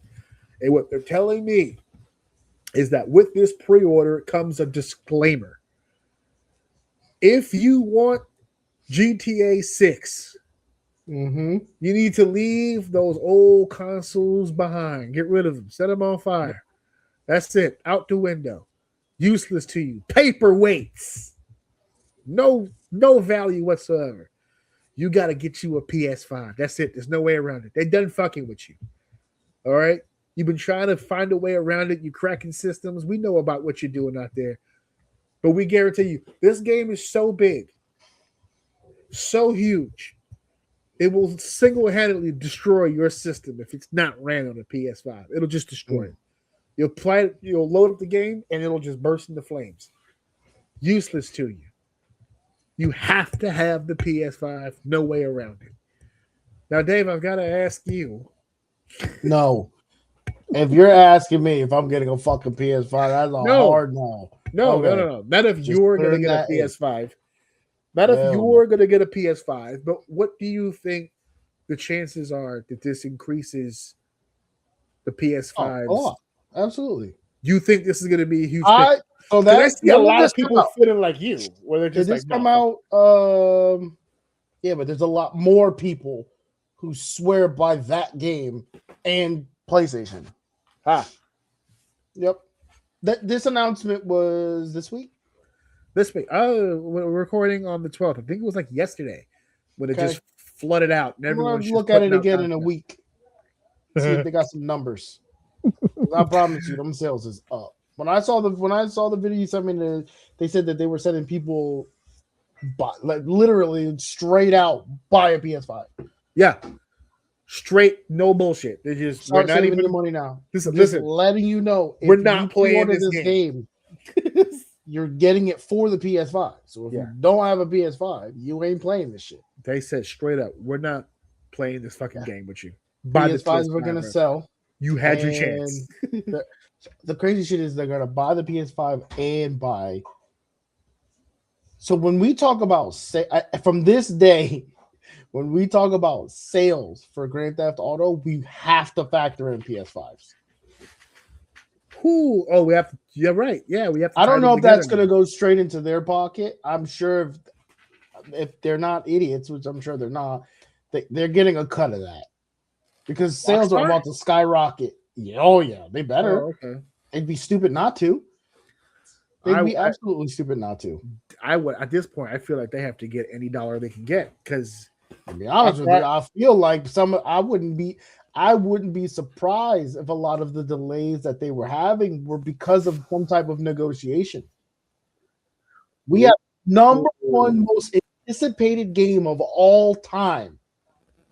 We have the track record to prove it. We have the number I don't know the numbers, but I could argue just off the top of my head, it is the number one online game that people play. It is a huge game. Yeah. My shit is exclusive to your system, and they need the most premium system in order to play my shit.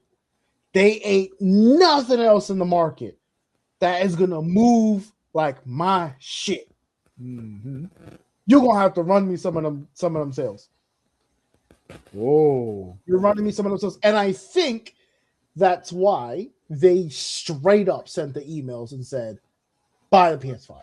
They're getting a kickback on the PS5. There's no way they're not getting. This would be the fumble of a century to not get a kickback on those PS5s. That's the first thing I thought when I saw the comment of people getting emails saying, go buy a PS5 if you want to play this shit. I'm like, oh, they up. They up. And the crazy shit is, there's multiple things we're going to have to factor in here when this finally does happen.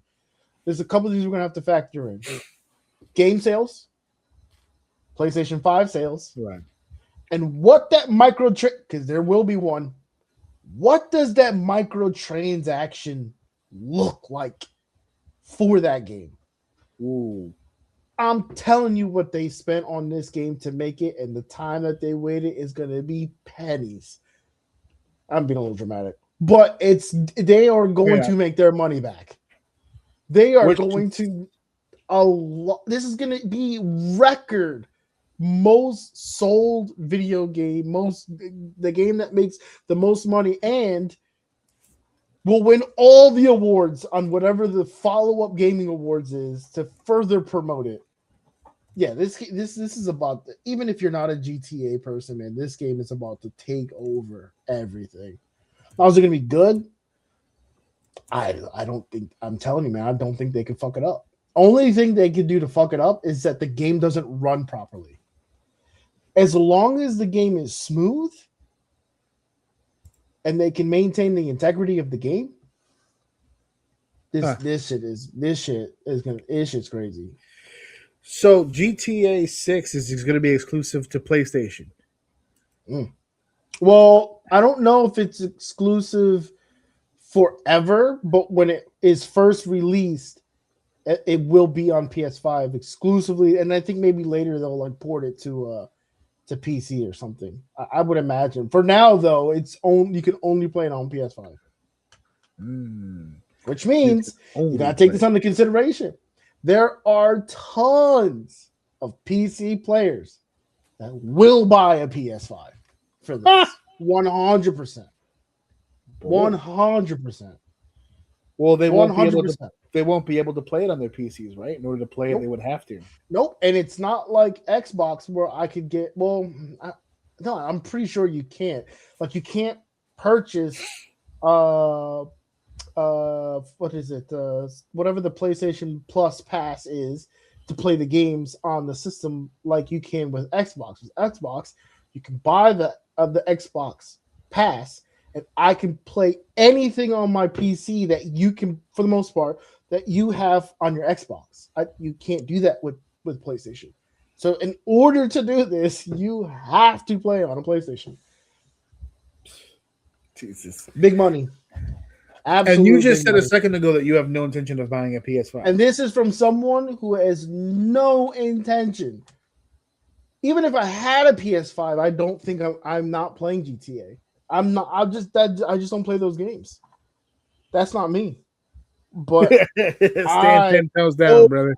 I am nobody compared to the people that play that game, man. That game is extremely popular.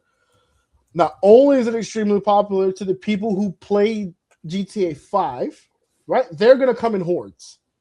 And then they've spaced it out enough to where, like, people know about GTA, like the younger generation.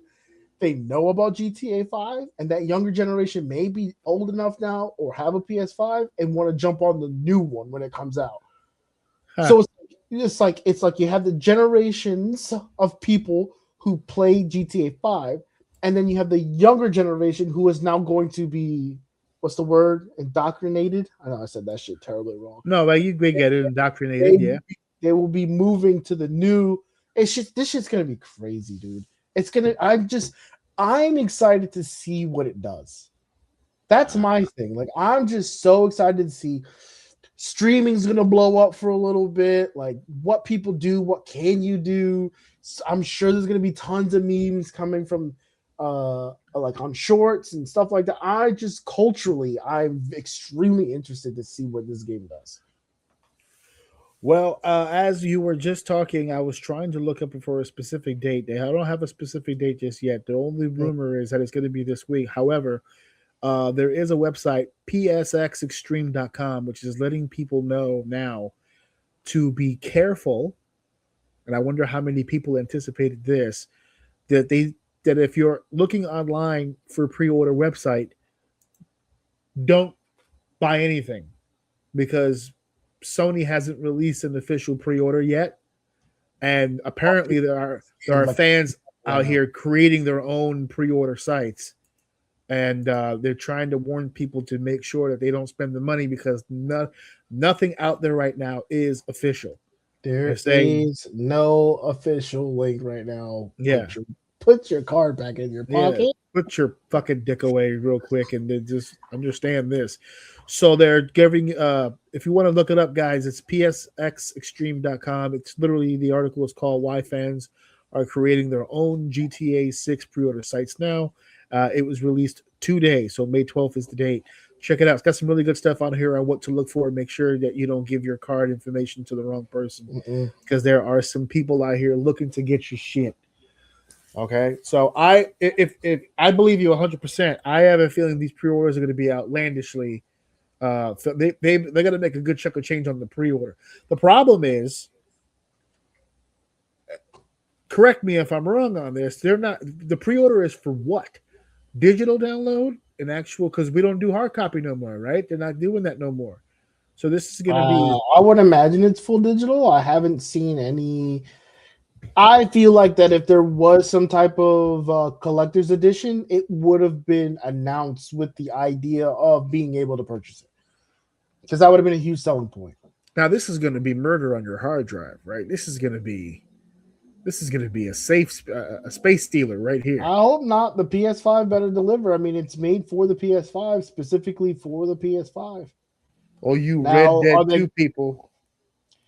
Yeah, I mean, I don't know. I think my biggest thing is that as long as the game runs smooth, the game will be fine. That's my biggest, because they're packing so much, or at least we're anticipating they're packing so much into one game that it just needs to play smoothly. If they can get it to do that, this game is fine. I think the attention to detail and the graphics alone is just gonna choke up your shit. I everything down to a slow internet connection can fuck up your gaming experience with this. Like it's not just the PS5. You're gonna have to head down to your local cable company and order. What's the high speed at? Where are we at with that? I need laugh, but people are gonna do that. Yeah, even though I'm saying they should. Even no, because most of the time that shit ain't got nothing to do with your internet. Oh but man, people are going to do that. Yeah, cover your bases. People are going to do that. Don't get me wrong. There are some people who live it. Like, for instance, if I'm not hardwired in my area, I have shit reception. See, and I don't even think it's that bad. I'm just saying what I'm used to. It's slower, right? My internet went down the other day. The cord got crushed. It's a fiber optics, whatever. So it got crushed. So my internet went out. Dude, I couldn't use my phone. It was so fucking bad. Like, I just couldn't it was so slow. It was unbelievable. Just my area's ass. So don't get me wrong. There are people that could benefit from higher speeds if they're willing to pay for it. But 9 times out of 10, and people are going to do that. They're going to call us like, I need the business line. I need the business line. Well, don't you live in like a studio? Yes. I need the most speed so I can shoot people online. It's a thing. Where do you keep all your internet? I want all of it. I need all of it. They're gonna do it. They're gonna do it. So we'll see. We'll see. But I'm very interested to see how this actually plays out. So. As hype as I try to make people about it, I have no intentions of buying it. I'm just in it for the run, baby. No, I'm in it for the ride, dude. I just don't like being excluded. That's all. I want to be a part of the group. It's a culture thing, man. I'm telling you. GTA 6. Yeah, we'll see. I am all for it. Let's head off into the next segment. Huh? Segment 3 is here, and I can't wait. All right, so here I'm going to start this segment off with cussing you out. Oh, what I do? Because I watched the thing you sent me. Okay. And now not only am I halfway through that entire interview, because I had to go find it. Yep. And I started listening to it. Okay. But a couple of things kind of hit me. One, when the fuck did I fall off of Stone Cold's podcast?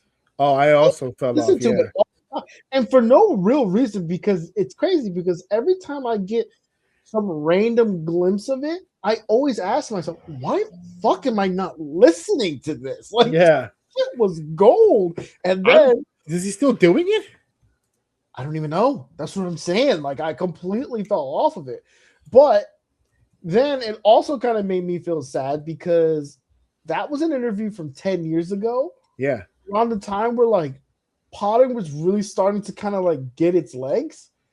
And man, can I be like that guy that's like, fuck, man. Did we were there for the internet. Yeah. And we were there for the beginning of pod. And I'll tell you, both times it's just different. I miss the days where 9 out of 9 podcasts were just straight audio. That was it. No video, no nothing. Yeah. And most of them, not all of them, but most of them, some of my favorite, even on this one, in this podcast myself, some of my fondest memories of listening to podcasts is when it's just that person just spewing bullshit. Oh my god. It is like it's funny you're talking about your teeth. That episode was one of the funniest fucking episodes I have ever fucking heard in my entire life.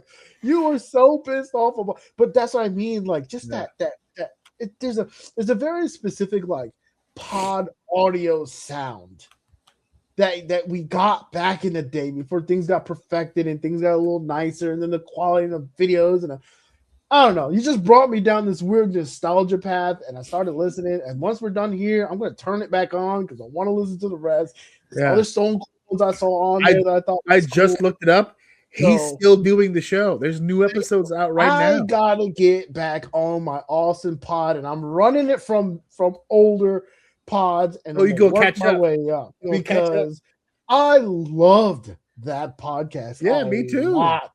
He would crack me up.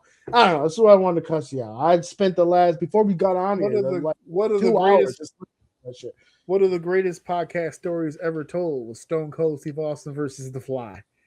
Still to this day, one of the greatest cuts of promo. It's gonna be me and you, Fly, at the Rosemount Horizon, Chicago, Illinois.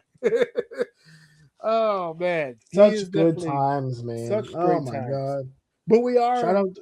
I brought up that podcast because I brought up that audio specifically for this topic because it's amazing to me that no matter how many times he's done interviews, Steve was the only one that got that answer out of him. If you look at other interviews where he discusses ECW, he doesn't really go into a lot of description. He makes a lot of jokes, a lot of comments, bankruptcy court, using his parents' money, the whole shebang.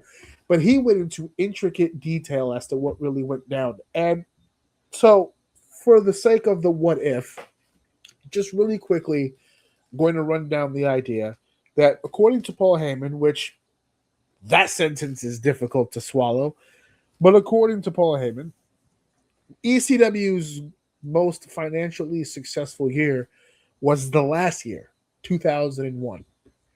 Up until the walls came falling down on them, they were ordering more and more monthly pay-per-views.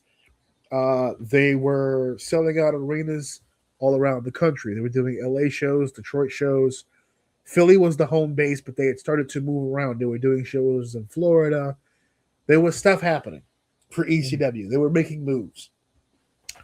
Whenever you think of ECW, you think of names like Shane Douglas, the Dudley Boys, Tommy Dreamer, Rob Van Dam, Sabu, just the list goes on and on and on and on. But those were all mid to late 90s talent. A lot of those guys were not with ECW in the later days, leading up to 2001. A lot of the reason for that is because as Paul started running out of money, so a lot of those guys would go on to other companies, WCW, WWE, to go make their living and to go work. And so little by little, those infamous names started falling to the wayside. And of course, I believe it was January of 2001, the doors closed forever at a sold out pay-per-view. I think he was guilty as charged. It was the last pay-per-view they had, and they closed their doors. And on this podcast, he got into specifics about what really would happen. There were people that owed ECW money that held the money out. That cost them to go into the hole financially. They were spending more than they were getting in, which was kind of fucked up. TNN, which was their television network that they had gotten on after years of syndication with the MSG network, which is where we come in, because that's where we grew up watching ECW, which was those 2 a.m. Saturday shows on the MSG network live in New York. So not live. They were taped well in advance. But that's how we first started seeing ECW. And then they eventually got to TNN, which eventually became Spike TV. And when they got into negotiations with WWE, that kind of put ECW on the outs. They weren't going to have 2 wrestling programs on their network. We're talking to you, AEW. They weren't going to do that. So ECW was on its ass. They were looking for other companies to pick them up as a television show. I think he had made mention that Fox had opened up a slot that was like a daily thing as opposed to like a weekly thing. They wanted them to do like a Monday through Friday kind of deal for 30 minutes, which wasn't going to work in the 2000s for a wrestling program, not based on the way the formula was working at that time.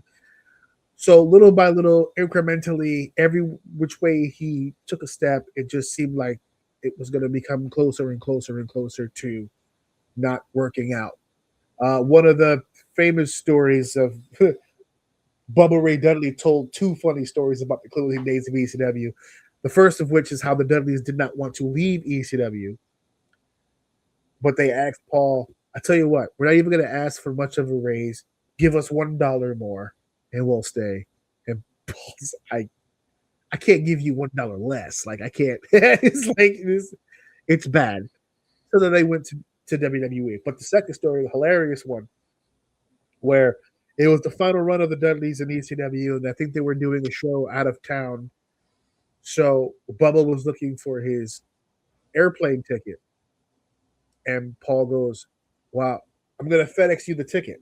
This is before mobile tickets and all that stuff. He said, I bought the ticket. I'm going to FedEx it to your house. 3 days go by. There's no FedEx. There's no ticket. They called Paul on the phone. They said, where is the ticket? Oh, I FedExed it to you. They said, all right, cool. Let me get the confirmation number. So Paul starts reading off an assortment of numbers and letters, and Bubba's writing it down, and he goes, Paul, that's too many numbers. He goes, all right, just take the last one off. So yeah, there was no goddamn FedEx at all whatsoever. There was no fucking plane ticket coming. Get in the car, asshole, start driving.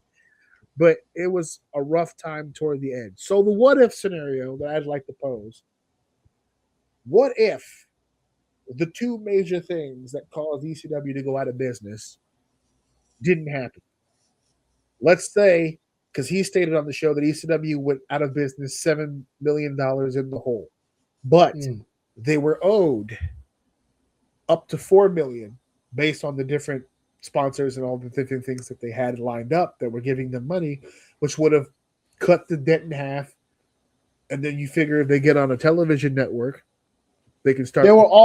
They were at the point of momentum built. Right. They just needed an avenue to continue pushing it. Right. And it all just got severed. And it all got severed. Little by little, death by 1,000 cuts. It just kind of happened in that way.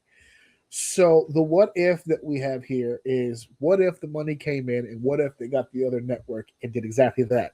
They were able to prosper and continue on with the company. What does ECW look like in 2002 or 2003 or 2004? Because there are a lot of people who say that it would have had to change, that it would have had to evolve, that there's no way that the blood and guts of 97 would have worked in, say, 2005. 100%. He said it himself. Yeah. Well, you know. That's the thing. I listened past the clip. Yeah. That you sent me. So, yeah. And I'm glad I did, because now I can come in with a little bit more, because I think I read your question, and then I watched the clip, and then I was away from my phone and auto played to the next thing. and it was the same conversation, Right. but 2 different clips. Uh-huh. So I thought I was still listening to the clip, and it just went longer and longer and longer. And I realized, oh, it changed. But yeah, to his point, like even he said, like if I ran a company today, I think he kind of had a hard time answering that. You know what I mean? Because even he was like, dude, I wouldn't let Because anyone hit each other with a chair. Because I think he knows the truth, which to me, in my opinion, the truth is that now as a businessman, or even 10 years ago when he did the interview with Steve, because think about 10 years ago, he was still in the middle of that run with Brock Lesnar, WWE title, WrestleMania main events. That's where the whole thing started. I think in that version of Paul, he realizes, yeah, we would have had to pivot at some point. But I think in the trenches, Paul, the 2000 and 2001 Paul Heyman, the one who told TNN to go fuck themselves when TNN told them that they had to dial it back or that they had to do less of this or take this away. In the heat of there's something rebellious about the spirit of Paul Heyman that even if he agreed would have been like, fuck that. We're going to do it this way because this is the way that we do it and this is the way that fucking works. In hindsight, yeah, I think he would have changed. Here's where I think change for him would have been possible if I may pitch this, because I wrote this in the rundown as well. After ECW and WCW collapsed in 2000, 2001, for whatever reason, it just worked out this way that in the ashes of WCW and ECW rise 2 new factions in its place, Total Nonstop Action and Ring of Honor. And had Paul Heyman existed past 2001, he would have landed himself in 2002 and 2003 and would have had access to the talent of that time period. So now we're talking about Low Key. We're talking about the Amazing Ray. We're talking about Samoa Joe. I also feel like in that interview he hinted at the reason why those things existed was because he failed. Yeah, he kind of made a hint, not hint. He kind of like said it like said it out right. When they removed me from the game, yeah, that's when these other things were allowed to grow. Otherwise, I would have had, and he started to name off some wrestlers that went after him. So CM Punk, Samoa Joe, Christopher Daniels, Brian Danielson. I believe in a roundabout way, in a small part of him, or maybe in a big part of him, believes that like those companies don't even exist if he still survived. Well, that's another part of the conversation to be had. I wrote this in the rundown too. TNA is a separate issue. TNA was created by the Jarretts. That has nothing to do with Paul. I have a feeling based on the way that Jeff Jarrett's, because Paul can take that credit if he likes, because he did change the game. He did innovate new things, and it did make rise for other places. But ECW wasn't the only one that did that, and it wasn't the only one that closed its doors. If you want to say, and people have done this, because Gabe Sapolsky is the one who started Ring of Honor, and he's not, I misspoke. He's not the one that started Ring of Honor. There was another guy, Rob Feinstein, I believe his name was. The point is that Gabe Sapolsky was working with Ring of Honor post ECW, and Gabe Sapolsky was a Paul Heyman mentee. Paul Heyman mentored Gabe Sapolsky into the game. He put him on. He's the one who taught him how to do what he does. And so people usually do associate Ring of Honor to ECW just based on what they feel like would have been the natural progression. There are people to this day who say that if ECW had stayed, it would have looked a lot like Ring of Honor did, with that style and with the viciousness and the intensity. Because Paul came up with a bunch of guys who, with all due respect, were great workers. They were Stevie Richards. They had a long Jericho, Malenko, Guerrero. You can go down the line, even in the later years with RVD, Lance Storm, Just Incredible. They had their fair share of great wrestlers. But the lineup that came after them is a murderer's row of some of the most innovative wrestlers of all time. And I think Paul would have played a different hand. Or would have played a different game with a different hand. And those wrestlers that were coming up would have influenced change for ECW. And I think that would have happened a lot sooner than people think. I think the moment, I think the change you're talking about, that discovery was made in that moment. In that moment where people were playing chicken with him. In that moment where the people behind the scenes knew it would be a small chance in hell that he gets any of the things that he needed, the things he was talking about, the publication, the place that I have the content. I have nowhere to put it, essentially, is what he's saying. And I think the people who he was pitching this to knew that. I also think Vince was so big at the time and wrestling was still kind of small. Am I okay to say that? Like, it's not what it is today. No, right? And that time period it was definitely a much bigger thing. Pro wrestling at that area was pretty big. I don't think television studios or anything for that matter is clawing to get their hands on a big ticket WWE on their network at that time. You know what I'm saying? So like, because he made the comment of one of the networks, I forget which one it was, where he's like, I can't get number one. Why the fuck do I want number two? You know what I mean? Like, I can't what I'm saying is like the TV or wherever they were trying to place their product had such a narrow mind about wrestling, right? No one really kind of wanted wrestling, but this one group of people is making a shit ton of money, so we'll give them the space because they're making money. But to their knowledge, like, they don't know wrestling. They just know the money. They know what Vince is doing, so they want Vince. They don't care about anybody else. They're not looking for the next best thing because they don't give a fuck about wrestling to begin with. So if they're not getting Vince, they didn't want anything else. That worked against them. And then on top of that, he has a very difficult time selling this package. He kind of made a comment on this with the blood. Certain promoters don't want to promote you if you're whatever. He dropped specific names. I can't remember them. Yeah.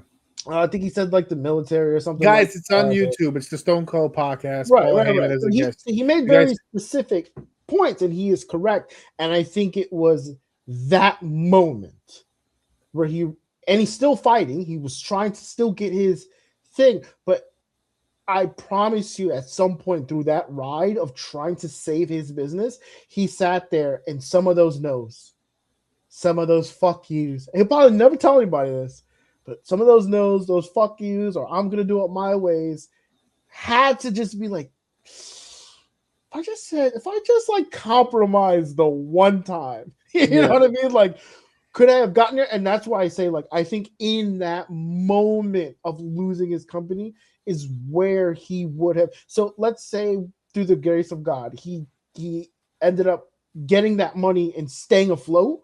I think at that moment, almost immediately he makes that flip because now he's looking for the next opportunity, and now he needs to change the way his company looks because he's realizing he's having trouble with the way his company is structured. So if they do survive this, I think it changes almost immediately because now he has to kind of rebrand the company into something a little more different, but safer, like a lot safer, something that people want to get behind and promote.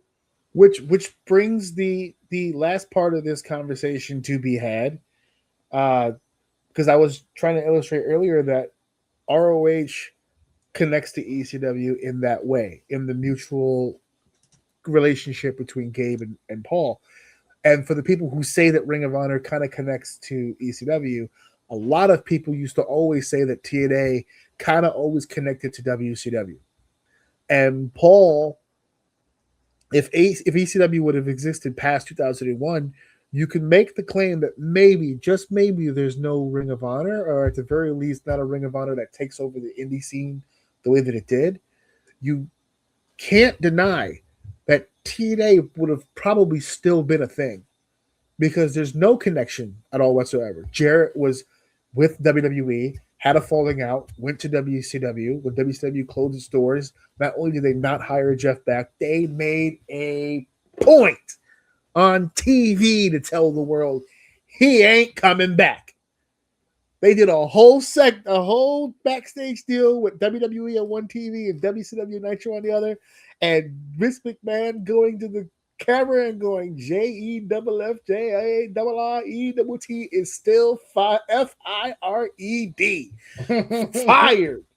No fucking way. So Jeff had no recourse. He had nowhere else to go, and he got hooked up with his legendary father, Jerry Jarrett, and there's total nonstop action. That, in my opinion, would have happened regardless of what happened to Paul. So now we would have been looking at a new era of wrestling where it's WWE, which is now in the early 2000s starting to shift, right? The Attitude Era is over. We're doing the Ruthless Aggression Era. And for the record, for those of you who don't remember, the Ruthless Aggression Era was not really that long. From about 2002 to about 2008, and then we started heading into the PG era. And TNA, for the most part, despite it being a little on the edgy side, was never raunchy. It was never really an ECW type program. They were also pretty family friendly. That's kind of where wrestling went during that era. What would Paul's version of ECW look like in a predominantly PG era for wrestling? Which leads me to the conversation that most people have told me when I brought this up. This is what I said at the beginning, how there was much debate and still getting text messages on the phone because, and now in hindsight, a lot of the ECW talent, including Paul, have said this. It should have died where it was. Because yeah, I believe that too. Where it died, where it existed in time, the decade that it ran in, the fan base that it had, with the music and the rebellious nature, everything that made the recipe perfect, it didn't live long enough to see itself become the villain, to see itself become the sellout, sanitized version. Or take a look at what happened in 2006 with ECW, when it became a WWE product. That version of ECW. At the very least, when that ECW existed, the fans could still go, well, that's not Paul's ECW, that's Vince's ECW. But would that thought process have still existed? Would Paul would have still gotten the pass if there was no Vince involvement and it was 2008 and that's what ECW had become? It would have ruined the legacy of ECW. It would have. We wouldn't be doing ECW chants in arenas to this day. ECW would have still been the hub for hardcore wrestling. Yeah. But it would not be not even a third of how extreme it was. And to that point specifically, you will always get the guy that goes, man, this used to be way better back in the day. Yep. It's just not what it used to be.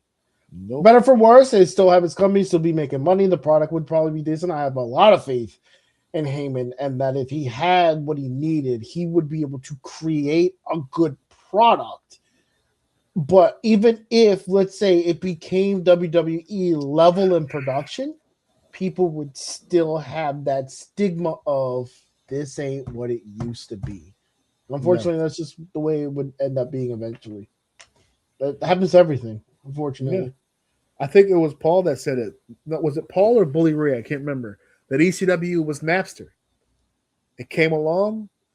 It changed the fucking game forever. It bust the doors open. And it busted floodgates. Without Napster, there's no Spotify. There's no SoundCloud. There's no. But you rarely ever. It's not really discussed all that much anymore. That's ECW. They changed the game. They took it to a different place. The wrestling business has been kind of stuck in that place ever since. Because now I feel like it's time to get away from some of it. But I've been around enough ECW guys in my own personal life, and I've heard them all say it to me. I've heard every single ECW guy that I've ever worked with looked at me and just say, man, I wish it was dead. Because, I'll never forget working with Rhino at House of Glory. And here before me as the former ECW heavyweight champion, the former ECW television champion. This is a former WWE hardcore champion. You know what I mean? Like, he's got the accolades. And I'm the ring announcer. I'm like, yeah, I'm going to put all that shit over. He was like, don't do the ECW stuff. You know, I'm kind of doing NXT right now with the guys and coaching. Let's talk about NXT. Let's talk about the WWE. Let's not talk about the ECW. He didn't even want me to mention the ECW stuff. So like some of these. So I know some of them write it to the ground, but there are some out there that are just like. I think Taz recently said it. Recently, because there was like an ECW thing that happened at AEW, and he was just like, "I just let it be dead. Just let it be dead." Because I think there's a part of us that kind of wants to keep. It's a better memory than it is an actual thing. Hey, listen, man. At the end of the day, I think the best way to compare it is like they just lost their significant other. You know what I mean? And that significant other was people love that person, so they see you and they relate you to that person, and they bring it up every once in a while. I'm like, dude, I loved her to death. Can you just stop bringing it up? Like I don't want to think about it anymore. I love it. That's my memory. I put it to bed, but every time you talk about it, you bring me back to a place I don't want to be. Like let's move on. Let's move on. It's painful for some of them. I heard somebody on ESPN the other day say the only positive of Kobe's death is that we never got to see him get old. In our minds, he'll always be in his prime. Yeah, and that's one of the things I love about AJ's retirement. I think he can go for another 5, 6. Yeah, if he wanted to, at his health, absolutely. I think I'm lowballing him because we've seen people in worse conditions go longer. So I think he can do 5, 6, 7 more, and he wants to be with his family, and that shit I love that for his entire legacy. I love it. He did not cut he's just doing his thing right now. And it's just that, man. That's the best, dude. People don't like greatness. They want to see you go from nobody to great. And then once you're there, fuck off. The people don't want to see your greatness forever. Anyone who's at the top of their game play too long, the same could I'm probably gonna get killed for this. The same could be said about Jordan and in the manner of which he went out. Because didn't he go to try to do baseball? Didn't really do too great, but then came back. But at that point, it was different. He wasn't the same MJ, right? So no one talks about Wizards MJ. You know what I mean? Well, first of all, when he came back from basketball, he was better than he had ever been. But it was only 3 years after.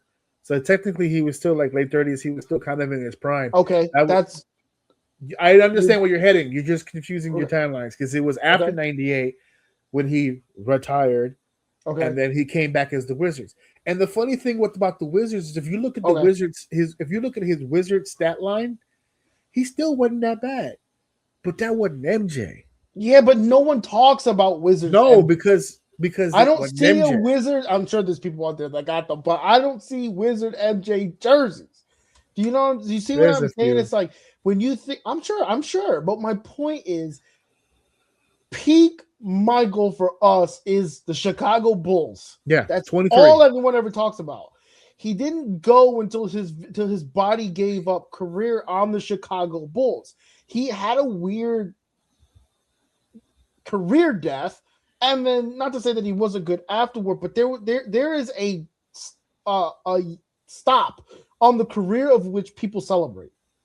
And that's to my point here. If you go out at the right time, whether it be death, God forbid, or willingly, which I think a lot of people should do, but if you still got it in you, then whatever, right? Yeah.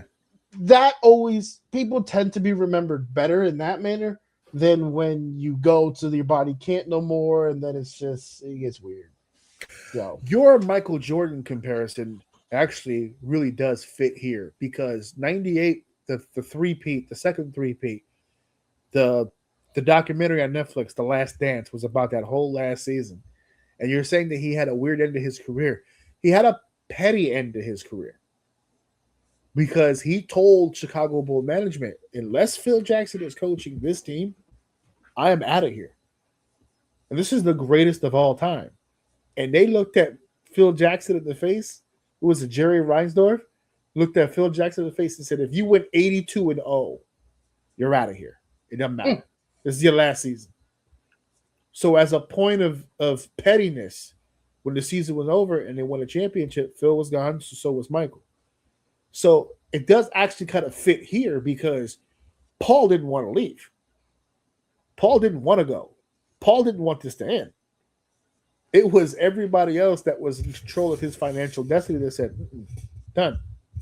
It's over. Yeah. You can go on. If I put you on Fox and gave you the slot, you can go 82-0. You're not staying here. It's a done deal. And so, so it actually does kind of fit very, very nicely. But there's a million ways that these what ifs can go. I think this is the first what if that we've done where, despite all the options, the way that it went was probably the way it was supposed to go. It's the best outcome. I know that sounds fucking shitty that someone's millions of dollars went to hell and all that stuff, but what a legacy. What a legacy to, I mean, it's 2026 and we're still doing it on the podcast. So it's like so good that the people who lived it don't even want, it was too good. Like, you make my life feel meaningless. I don't want to relive that anymore. Like, let it go. Let me live. Let me live. All right, folks, and it's now time for the main event. It is now time for the main event of the evening. All right, this past Saturday, Backlash takes place at Tampa Bay. Listen, I've been in that city before. What a wonderful town. This is Backlash. This ain't Mania. This ain't SummerSlam. This ain't Royal Rumble. This is a placeholder. But some interesting observations from this show. Now, you mentioned earlier yourself, Dave, you noticed some things. You picked up on a few differences. What was it you saw? Well, I don't know, just maybe it's just me looking into things a little bit more, but like, I don't know, the energy just feels different. The storyline seems to be a little bit weird. The one specifically for me, the EO Asuka stuff that we were building, right? I'm completely thrown on that now. We went from I'm gonna kill you to I love you, and I'm sure it has everything to do with the storyline obviously having to abruptly come to an end. And then I feel like I missed something because even like on Raw, they were glazing each other, and then like Asuka walked away. I feel like I missed something there, like where Asuka's going, I don't know, but that was weird. So I don't know. Just things are just like this whole. We'll get into it, but the last match I was on. Listen, I don't know if they're just selling it because they sold me, but I was on pins and needles that whole match because I didn't know. I honestly didn't believe how that was gonna end, because that for me again, I could be in my own head. But like the energy right now just feels very unsure. Like I don't know who's gonna be here and who's not gonna be here. So I don't know. Maybe you can let me know what's going on. Am I just doing too much? Am I overthinking this, or am I seeing something? Well, it really is a tricky situation. I was about to get all technical with this. I don't even care enough about it. I'm getting rid of it. No, you're not being all that crazy. Look, normally when we do these reviews and we do these aftermath kind of videos, it's kind of a match by match breakdown, but I think what you just hit on right now was pretty much the conversation, not just for this entire PLE, but let's face it, for the entire talk of the WWE. We did this last week when we talked about the WWE releases and we broke down TKO's role and everything and how they've been very open about how much influence they're having on the company. And we brought up something that was kind of late in the conversation for us, which was the contract restructuring. We brought it up when we talked about the New Day, and we heard rumors about some other people getting spoken to. And, well, it's been a week, and we're learning now that not everybody has had the conversation. We thought that Roman Reigns was going to have to restructure. That ended up not being true. Apparently, taking him off to June dates was a clerical error. I don't buy that for a second.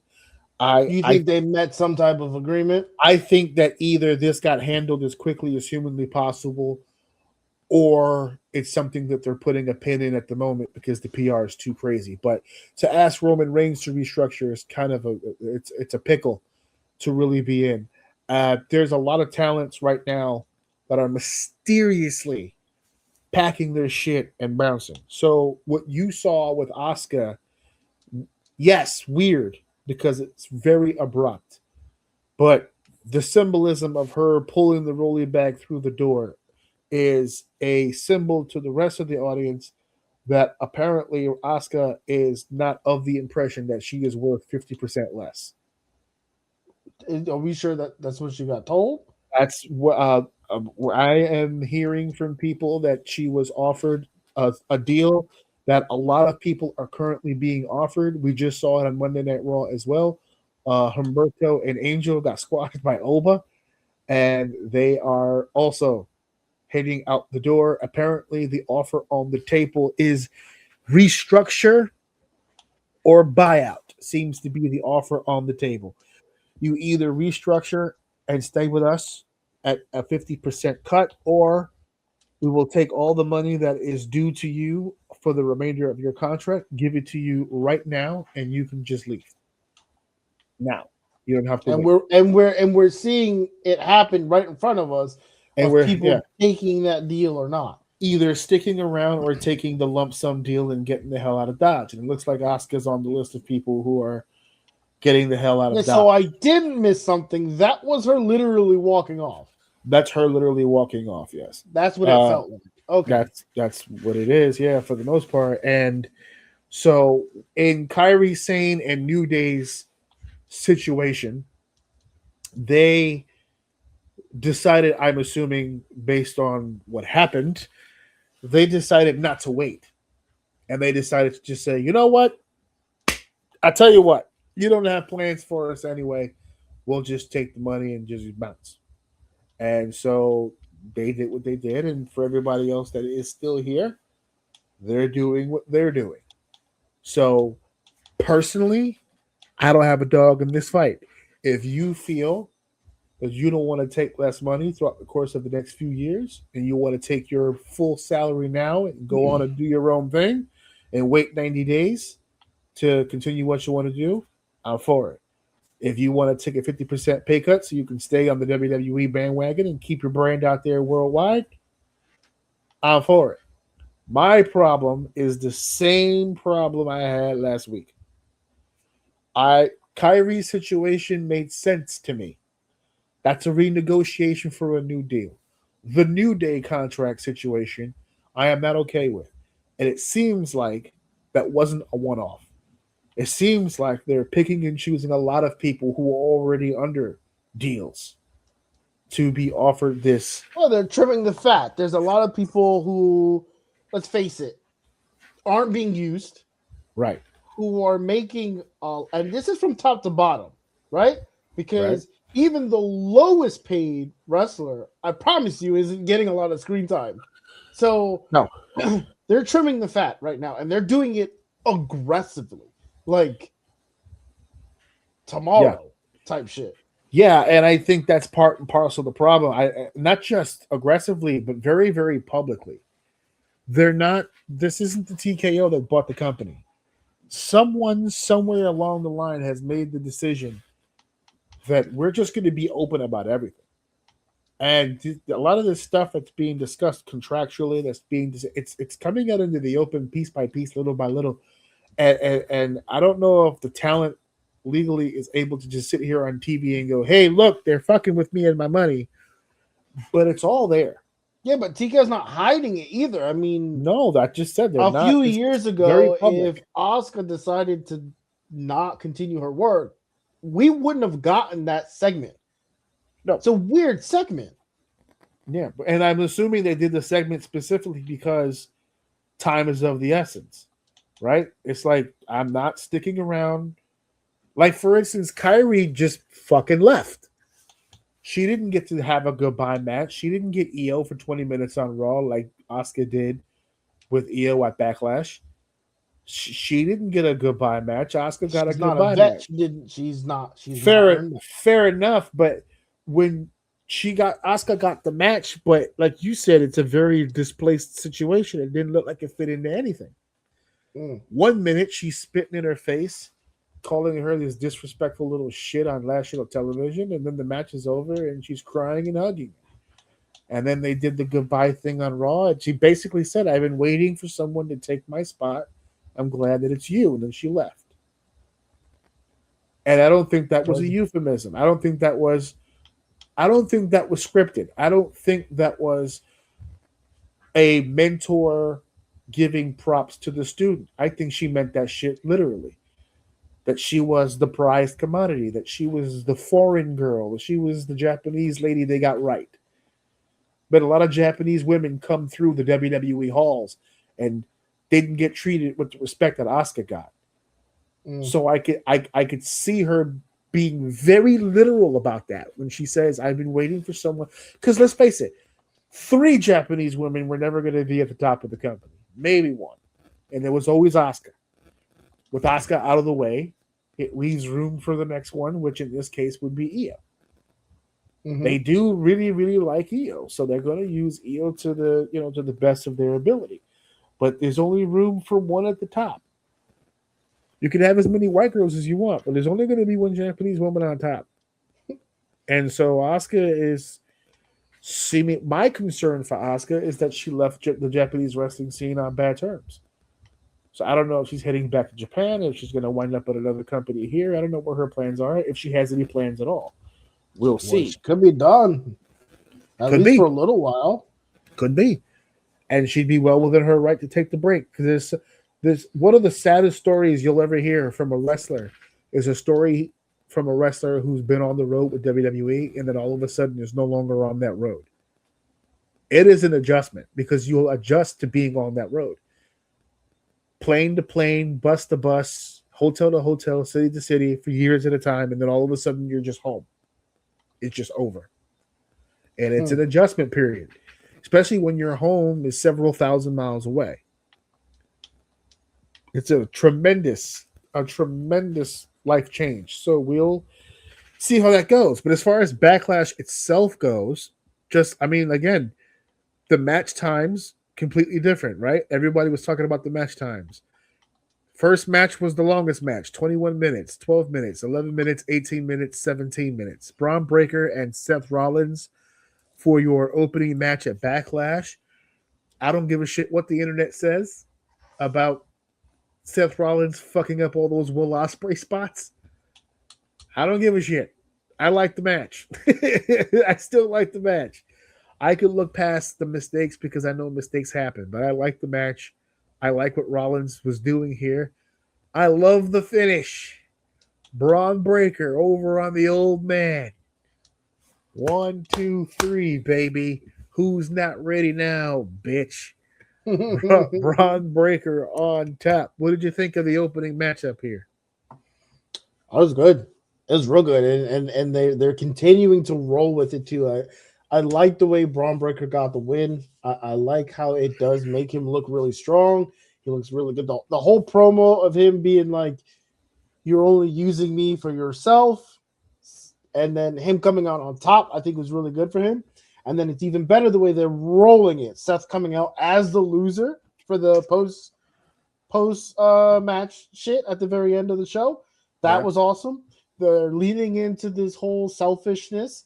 Him being an asshole, everything that he's done to everyone. Now he's kind of reaping the result of that. He's getting older. You know what I mean? He's getting older. He can't hang with the young guys anymore. Braun pretty much was saying the same thing going into Raw with, him kind of like, damn, why am I drawing a blank on their name? What's the tag team? The Vision? No. The with Yes, thank you. Jesus, I literally just watched it like a few minutes ago. But yeah. So him kind of like looking like he's trying to help them, but he's like he doesn't know how to help people. So he's like getting people hit, and then he's like they get in his face. He doesn't know how to like. It's a whole like the way they're telling the story is really cool. So not only was the match great, I mean, it's a Seth Rollins, Braun Breaker does well in the. I love his power. I think he still has a little bit to go. He needs a little bit more control and refinement with what he does, but obviously he's great. The match was awesome, and I like the story that they're getting from it too. So we'll see how that keeps going. Yeah, Seth Rollins, Braun Breaker, like we said, it was the longest match on the whole card, 21 minutes, 26 Didn't seconds. feel like. Can I point out? Didn't feel like 21 minutes. No. And you know what? When I saw this, I actually was very shocked at this. It did not feel like that. Seth was one of the longest matches on WrestleMania as well. And he was also 20 minutes. Didn't feel like it then either. But then again, he was in there with Gunther, baby. He's in there with Gunther, baby. Yeah, Gunther. It's Braun Breaker over on Seth Rollins. Next matchup for the United States Championship, Trick Williams. Once again, by the way, still with Lil Yachty. Oh, he said he's here. He's here, baby. He said it. Did you hear it? Did you hear I Yachty heard say it. that? Okay. I heard what he said, but I'm surprised they are actually still doing it. Yeah. I heard him say it, just like Bad Bunny said it. Then he disappeared. He's like, oh, yeah. Remember, I don't know if people remember, but the last time we saw Bad Bunny, they made him a member of the LWO, and then we never saw that motherfucker again.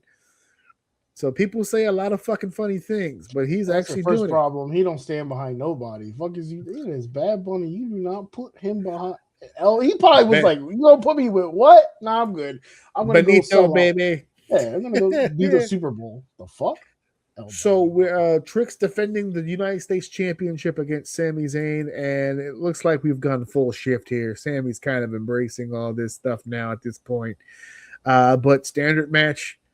Didn't really have much of a complaint. It was one of the shorter matches on the card, which is fine. Again, didn't need to be a 25-minute classic. It's all right. No, I think it was great. I think they had a good match. I'm slowly buying into this Trick shit, man. Slowly nothing. I got a clip of you from the WrestleMania show. You're on board. You've been on board already. Every time I see him, I'm impressed. Now, so the Lil Yachty thing is cool, but Lil Yachty's starting to kind of like show like a look. He needs to either give it the program a little bit. We don't want to hold him back. You know what I mean? Like he's not doing bad, right. But it's been a little off the past few times that I saw him. But it is what it is. Anyway, Trick. I'm liking this so far. I like this. I like what he's doing. I'm watching him. He's getting better. His movements are better. His timing is good. His mic, he's getting much more comfortable on the mic. I feel from the first day that he came out to today, he is progressing like quickly. And he already has the music. He has the gimmick. I was just doing it. Whoa, damn. Yeah. He's got the presence. You need the package with it. So just let that boy keep working. I love what he's doing right now. My only criticism after WrestleMania was the in-ring. He keeps working on that. He's going to be a full package player. Yeah, he's got everything else. I like this. And I like the problem, him so far, man. And there's a problem with Lil Yachty. Okay, it's a small one, and it's a very fixable one. Okay, but there's currently a problem. Yeah, there's only but so much time you can live on the celebrity tag. If you're going to be around, like he says he wants to be, he's going to have to start developing his skills. You can be a hype man. Everything he's doing it fits. But he's got more talent than that. And people know he has more talent than that. I think you were the one that brought it up. I have the clip at WrestleMania to be in front of a crowd that big. And that's a Tuesday for him. He's got too much live crowd experience. He doesn't have a lot of wrestling experience in terms of being in the wrestling business, but he needs to learn to cut that promo. He can. And I think that's what the problem is, because usually people in his position is offering that to their person, and Trick can talk. It's one of his strong points. But that wouldn't be his job. His job would be to complement the talking, not be the predominant talker. I have experience with that. I've been in situations where I had to do all the talking, but then I've had the experience of being able to work with wrestlers that could already talk. So you feed them, right? So it's like you may open, you may close, you may be somewhere in the middle, but whatever you're saying has to come through to connect to the person that you're working with. Right? Mm-hmm. So I could sit here all day and cut a promo about how great I am. But the difficulty level comes when all of a sudden now you're talking about another individual. to be able to have a level of charisma that does not overshadow the individual you're trying to get over. Mm-hmm. Right? I'm sure Lil Yachty's been in enough PR meetings to know how to put himself over. But when he starts cutting the promos and stuff like that to put over Trick, it's a little different. And right now he's doing great as a hype. Yeah, I want to give him time. I mean, he just started. He just fucking got there. Yeah, that's why I said. That's why I said it's a problem that can be fixed. Absolutely, with time. It's time and sitting down with the right people to let him know how to channel that verbal ability he does have into a wrestling promo. Because one of the things I always tell wrestling students when they get in the game, wrestling promos don't sound like wrestling promos. They go, don't get in front of that camera and start doing a wrestling promo. It's bullshit. Just talk your shit. That's a wrestling promo. That's it. And I'm convinced that he caught a concussion on that haluva kick. I'm convinced because when he fell, he ragdolled. Like he ragdolled to the ground. And I don't know if you probably didn't watch the the event thing, but did you see him on that panel? Bruh, he went from talking a lot to not saying shit. He 100% looked concussed. And he just worked his way through it. That haluva kick was nasty. He ate that shit. And listen. So hopefully he all right. Hopefully he healing because he took one for sure. While we're talking, for those of you seeing the segment and didn't watch the whole show, we opened up our show with social media comments. We just got a new one while we were talking for one of the Sami Zayn shorts where it says, "Hey man, what did Sammy ever do to you? Why all the hate, brother?" And it's like, hey, look, listen, I don't have hate. Just a little tired, got a little fatigue. That's all. That's all it is. Which leads me to my next question about Sami Zayn. Well, not question, it's more of a statement. I've said this on the show before, and I really do mean it. He needs to go away for a bit. Just for a bit. I saw some guy make an actual pitch. Oh man, I wish I could remember which podcast he was with. I would actually it was a tremendous, hilarious pitch. He said, for everybody who's got Sami Zayn fatigue, look at what Chad Gable and Ludwig Kaiser are doing right now. He goes, if Sami Zayn disappeared for like 2 or 3 months and here comes El Generico, tell me that wouldn't just turn everybody right the fuck around real quick. I said El Generico on WWE television. What will happen to the orphans? Oh no, the orphans in Mexico are going to be without their fearless leader. No way, I don't want to endanger their lives for the sake of my entertainment. That'd be crazy. But no, yeah, there needs to be. I'm not going to beat a dead horse. I've already done my due diligence on the fatigue, but it's as soon as I hear the music, I feel it. Oh, I said no. Oh no, go away. No. Yeah. Jesus Christ. The next matchup, the tag team match. Danhausen and Minniehausen against The Miz and Kit Wilson. And I got to admit, this was the first match that we watched. I didn't watch it from the beginning because I wasn't entirely sure I was going to get a chance to watch the whole thing. I ended up watching the whole thing, but I was nervous that we wouldn't. So I said, I know I'm going to have to at least watch this one for the pod. So let's watch this now, and then tomorrow I'll get in as much as I could. So my wife and I sat down and watched this match. As you should. And can I just clarify now? I stand by my Danhausen comments. Okay. In the sense of this is what they pay him for. This is why they purchased the services of Danhausen. This match right here. And I would like to equate my wife's personal situation to The Miz. Okay. I made a connection there.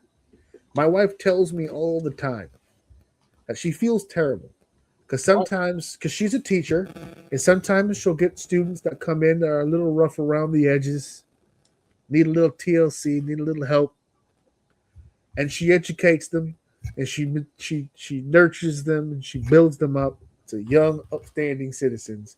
Mm. But then, like all students, they go to other grades, which means they go to other teachers, and they go to the next teacher, and everything falls apart.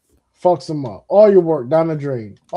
Everything, they regress all the way back to the garbage. And there's nothing you can do because it's off to the next. There's nothing you can do. You got to worry about the next group you got.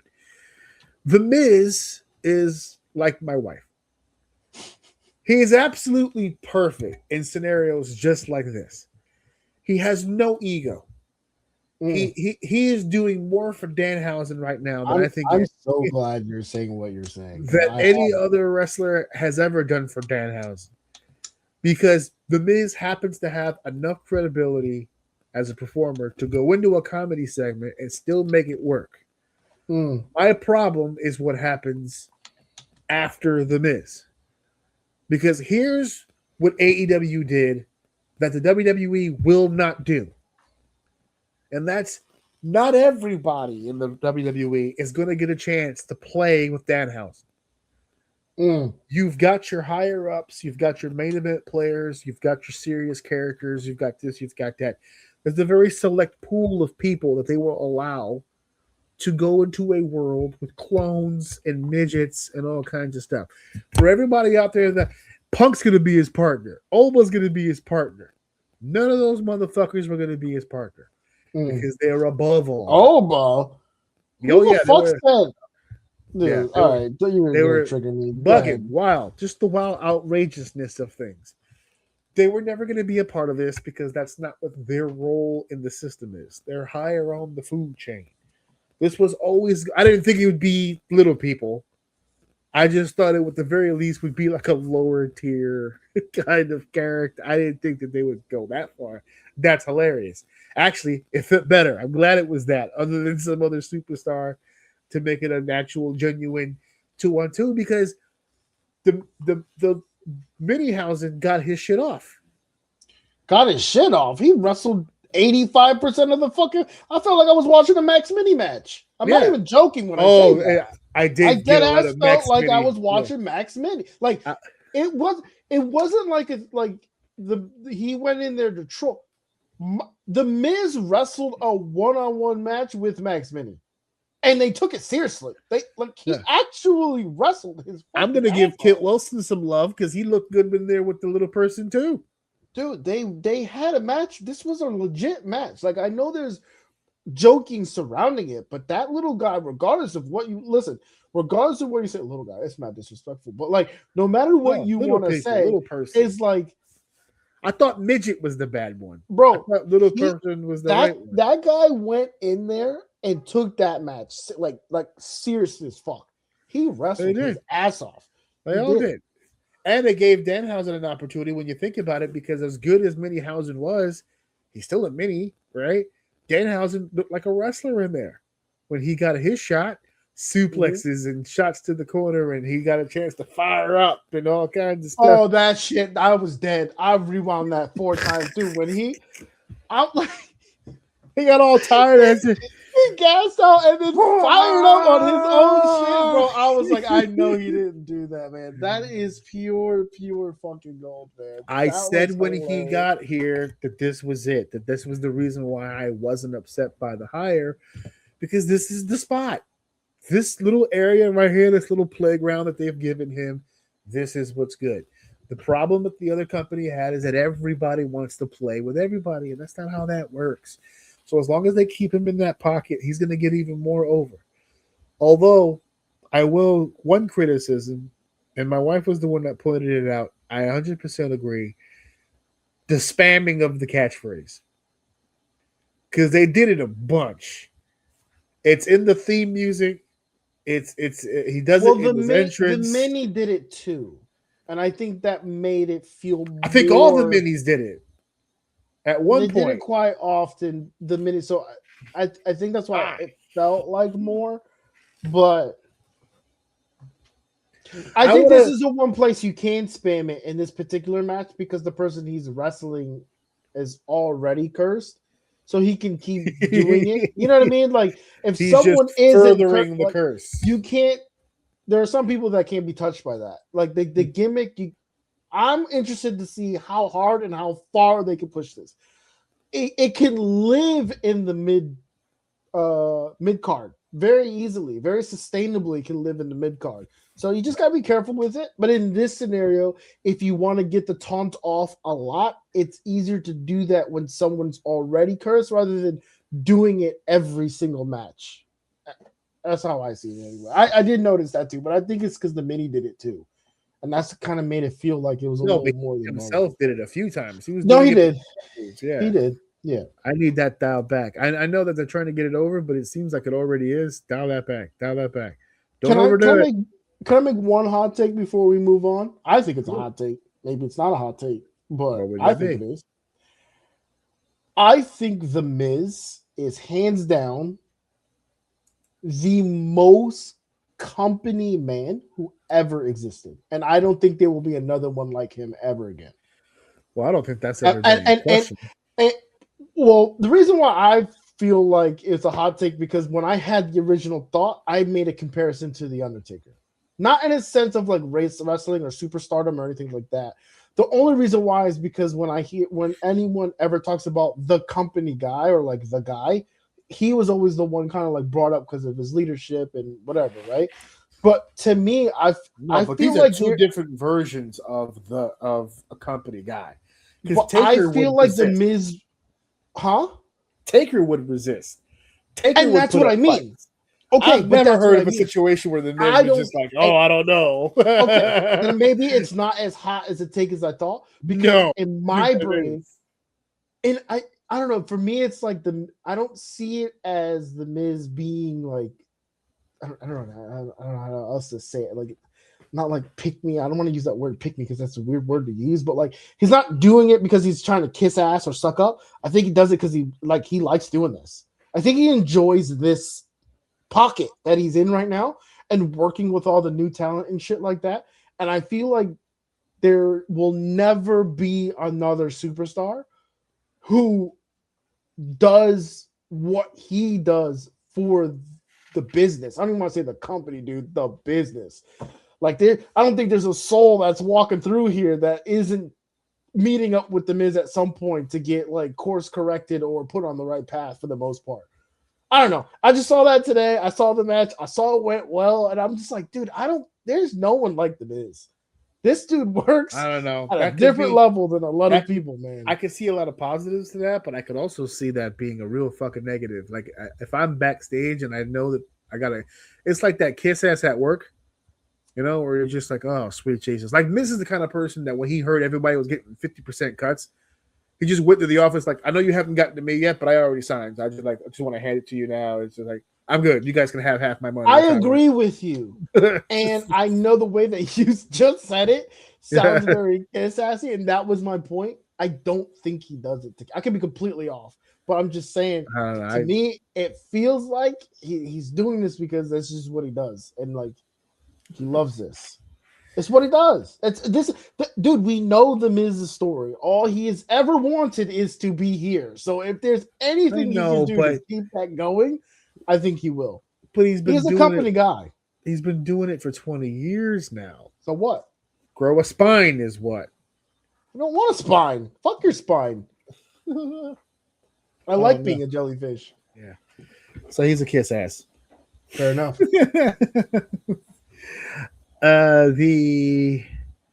We already kind of talked about this, so we'll keep this one shorter. Io Sky Asuka, Io Sky for the win. 18 minutes. We saw the emotion at the end. We already talked about the contract situation. Actually, we kind of ran down everything about this already. She's giving up. Yeah, I mean, it feels like it just felt, in hindsight, it just felt like a send-off match.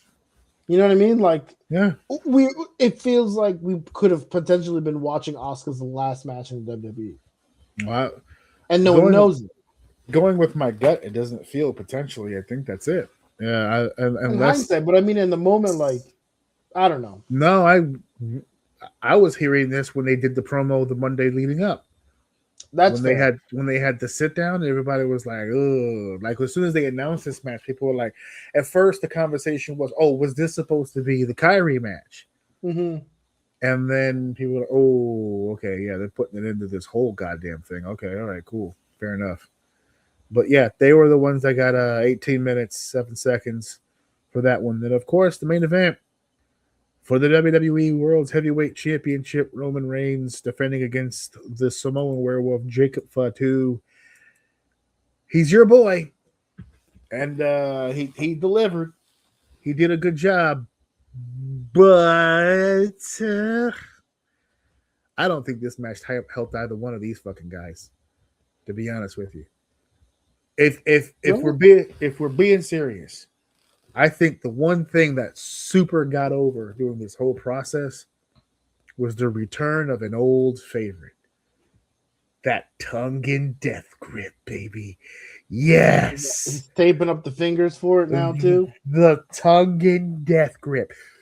Do you have any idea how many schoolyard scuffles in the late 90s had motherfuckers trying to tongue-in death grip? And I don't mean playfully. I mean they tried to clinch it for real.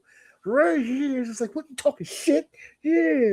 And you just clinch it on right there, man. And I love the way that Roman sells it. He goes, really? The tongue-in death grip? That's the kind of move you use at a bar at 3 a.m. when you fighting 8 guys. You don't do that to family, son. What's wrong with you? You don't tongue-in death grip family. Huh? Little cousin. Roman, it feels right to see him with a championship again. Mm-hmm. But this is officially, based on this match, a different direction for Roman because they did this whole deal with Jacob leading into the match that he didn't want the Usos to interfere or to be a part of this match in any way. And I found that segment to be hilarious because up until he said that, it didn't dawn on me that it was a possibility that they would. Because I completely forgot how the original Bloodline kind of did their business. Mm-hmm. I see why he said it because that's how they used to handle things back in the day. But with this new Bloodline, I haven't seen that. There was, if anything, he fought the Usos in the Royal Rumble that he won. And then when he fought Punk at WrestleMania, there was no Uso interference. Now, I know the night after WrestleMania is when we got the Bloodline back together, but he made that whole pitch. And it kind of felt to me like when he said it, Jimmy and Jay looked at each other like, oh shit, I didn't even think about that. We probably should do something. Like, we just sitting here, we're not even booked on the show. It was like, why are you putting ideas in these motherfuckers' heads? Just go in there and have the match. And then the whole match happens. And he just gets beat. That's it. I don't know if this helps or hurts Jacob. Because there was a lot of momentum coming out of WrestleMania. And just for him to come out of there and take a clean-ass loss, I don't get it. I think the problem with it, so I don't agree that the match didn't help anybody. The problem that I have with this is I think we're writing ourselves into a corner. Writing? Writing? Yeah, like writing, Okay. writing ourselves into a corner. Gotcha. Where we're inevitably going to have to hurt. I don't think they're hurt now. I think someone's getting hurt at the end of this. Now, I thought that if the rumors were true, I felt the way they were, and this is why I came to this conclusion. The way they were writing this, I could have sworn Roman was dropping this belt. I was almost 1,000%. The way that, I don't know if it's Jacob not knowing how to regulate his intensity, because his intensity gave me feelings like he was going over. The way they were writing, the way they were fighting, the way he was backing them down, the way he don't do this, and the way they were writing, putting it like all on the line for him. Your family's not going to come out good on this. We're going to beat you in front of your family. All this shit to where it's to the point where, like, Jacob has to win this. You know what I mean? Like, he's going to win this match the way that they did it. And then he lost. Come back the next week. You got to acknowledge me. Fuck that. Beat both your ass. Go in there. Beat his ass. Run into all of y'all. Beat you guys. All 3 of you. Yeah. By myself. Now we're getting into dangerous territory because I beat you one-on-one, and now you're beating all 3 of us. Which is fucking stupid. Because I just illustrated that he had a conversation with the Usos to not interfere. They don't. And now you give them a reason to want to. And this again, I still don't think they're hurt yet. But as you just stated, the more we progress this, in the lack of a better term, someone has to die. Yeah. And I don't see, unless Roman's contract is over, he's not taking the shit end of that stick. So I think we're setting up Jacob for a big loss. A big L. So either the bloodline's just gonna beat on Jacob for a while, which doesn't do him any fucking justice. Sure, you let him get his shit off in between pay-per-views, but inevitably he's just gonna keep losing the match. Right. I don't know. It's not bad right now, but it's hard for me to see Jacob not coming out at a very big loss or prematurely giving Jacob the belt, because I don't think he's ready for that either. I mean, Roman even said it himself. Even if you did get the belt, are you ready to carry this company on your shoulders? And if you're asking me, no. That all gas, no brakes is fun, but that shit's not going off every Monday night. It's just going to get boring quick, and they're going to take that shit off of them.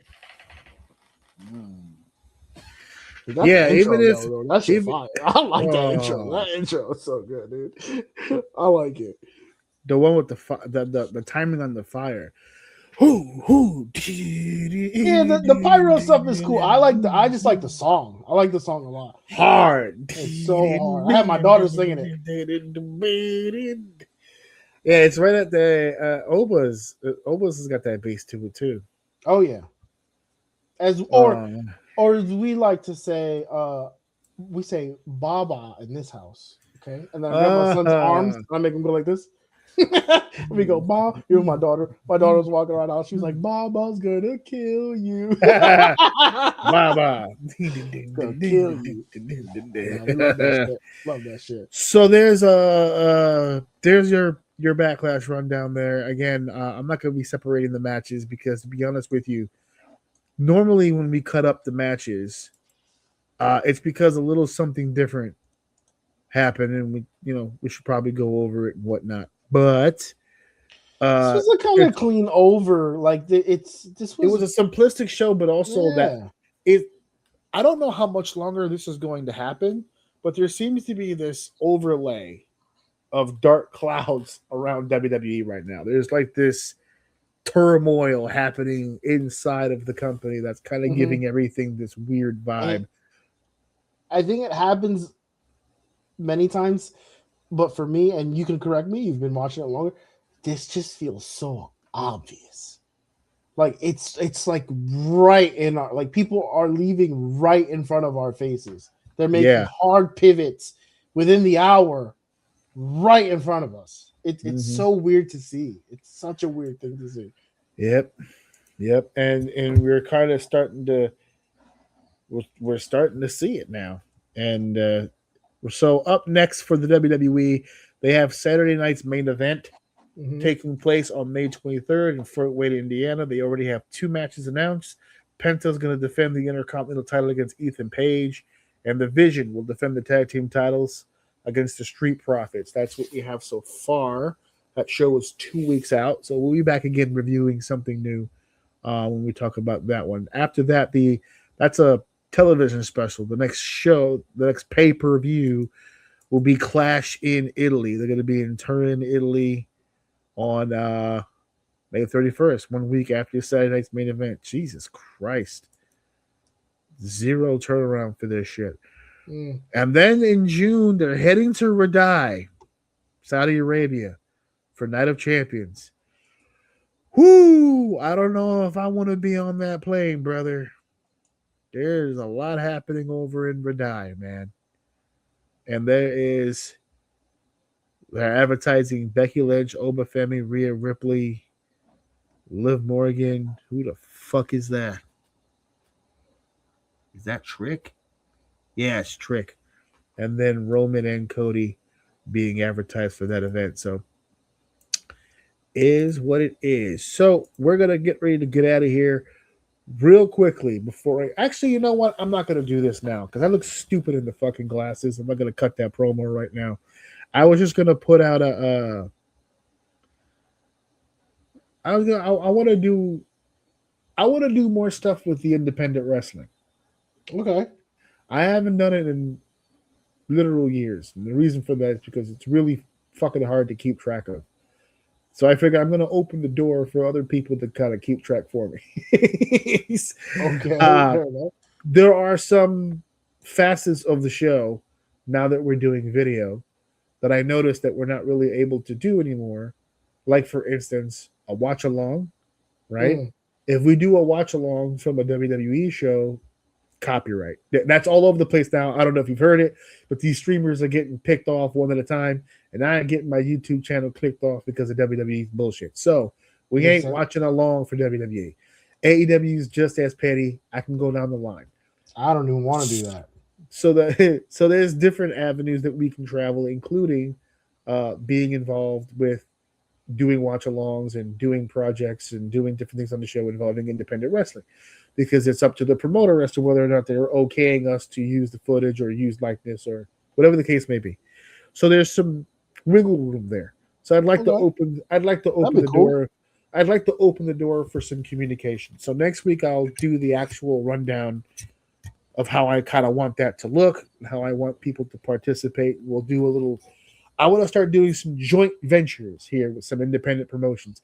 I want to see some new shit from some new people.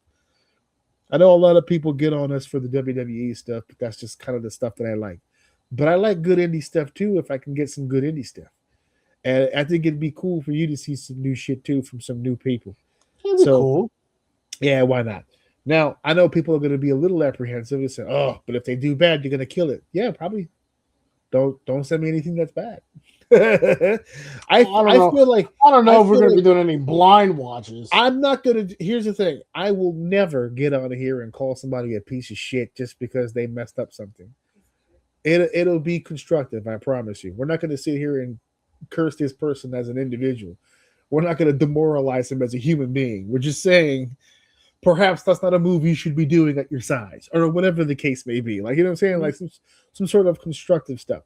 I also would like to take this as an opportunity, as a person who's been doing this for several years and who has worked in a couple of training schools, to you remember back in the day when we used to get hype over John Madden, when he used to do the X's and O's, and then in here, boom, right here on the side here, I want to do some boom. I want to be able to some freeze, pause rewinds. I want to freeze frame some spots and be like, "Hey, this is where it went wrong, brother, right here."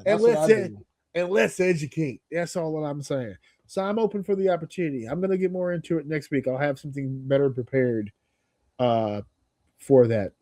I've had the glasses on the whole time, and it's been helping me, but I don't want that to be the video where I'm trying to be serious with people. So we'll do it next week. And we'll open that channel. So until then, thank you for listening. Thank you for downloading. Thank you for sharing it, of course. Thank you guys for enjoying episode 355. That was Backlash. That was the social media comments and so much more. We'll see you guys next week. We hope you guys enjoyed the show. And of course, if you're down with the House of O, Hell yes. But if you're not, Ew. Go fuck yourself. Like drop. Wait a minute. This is too much. Cooking it like a pro. Wrap it up, everybody. Show's over.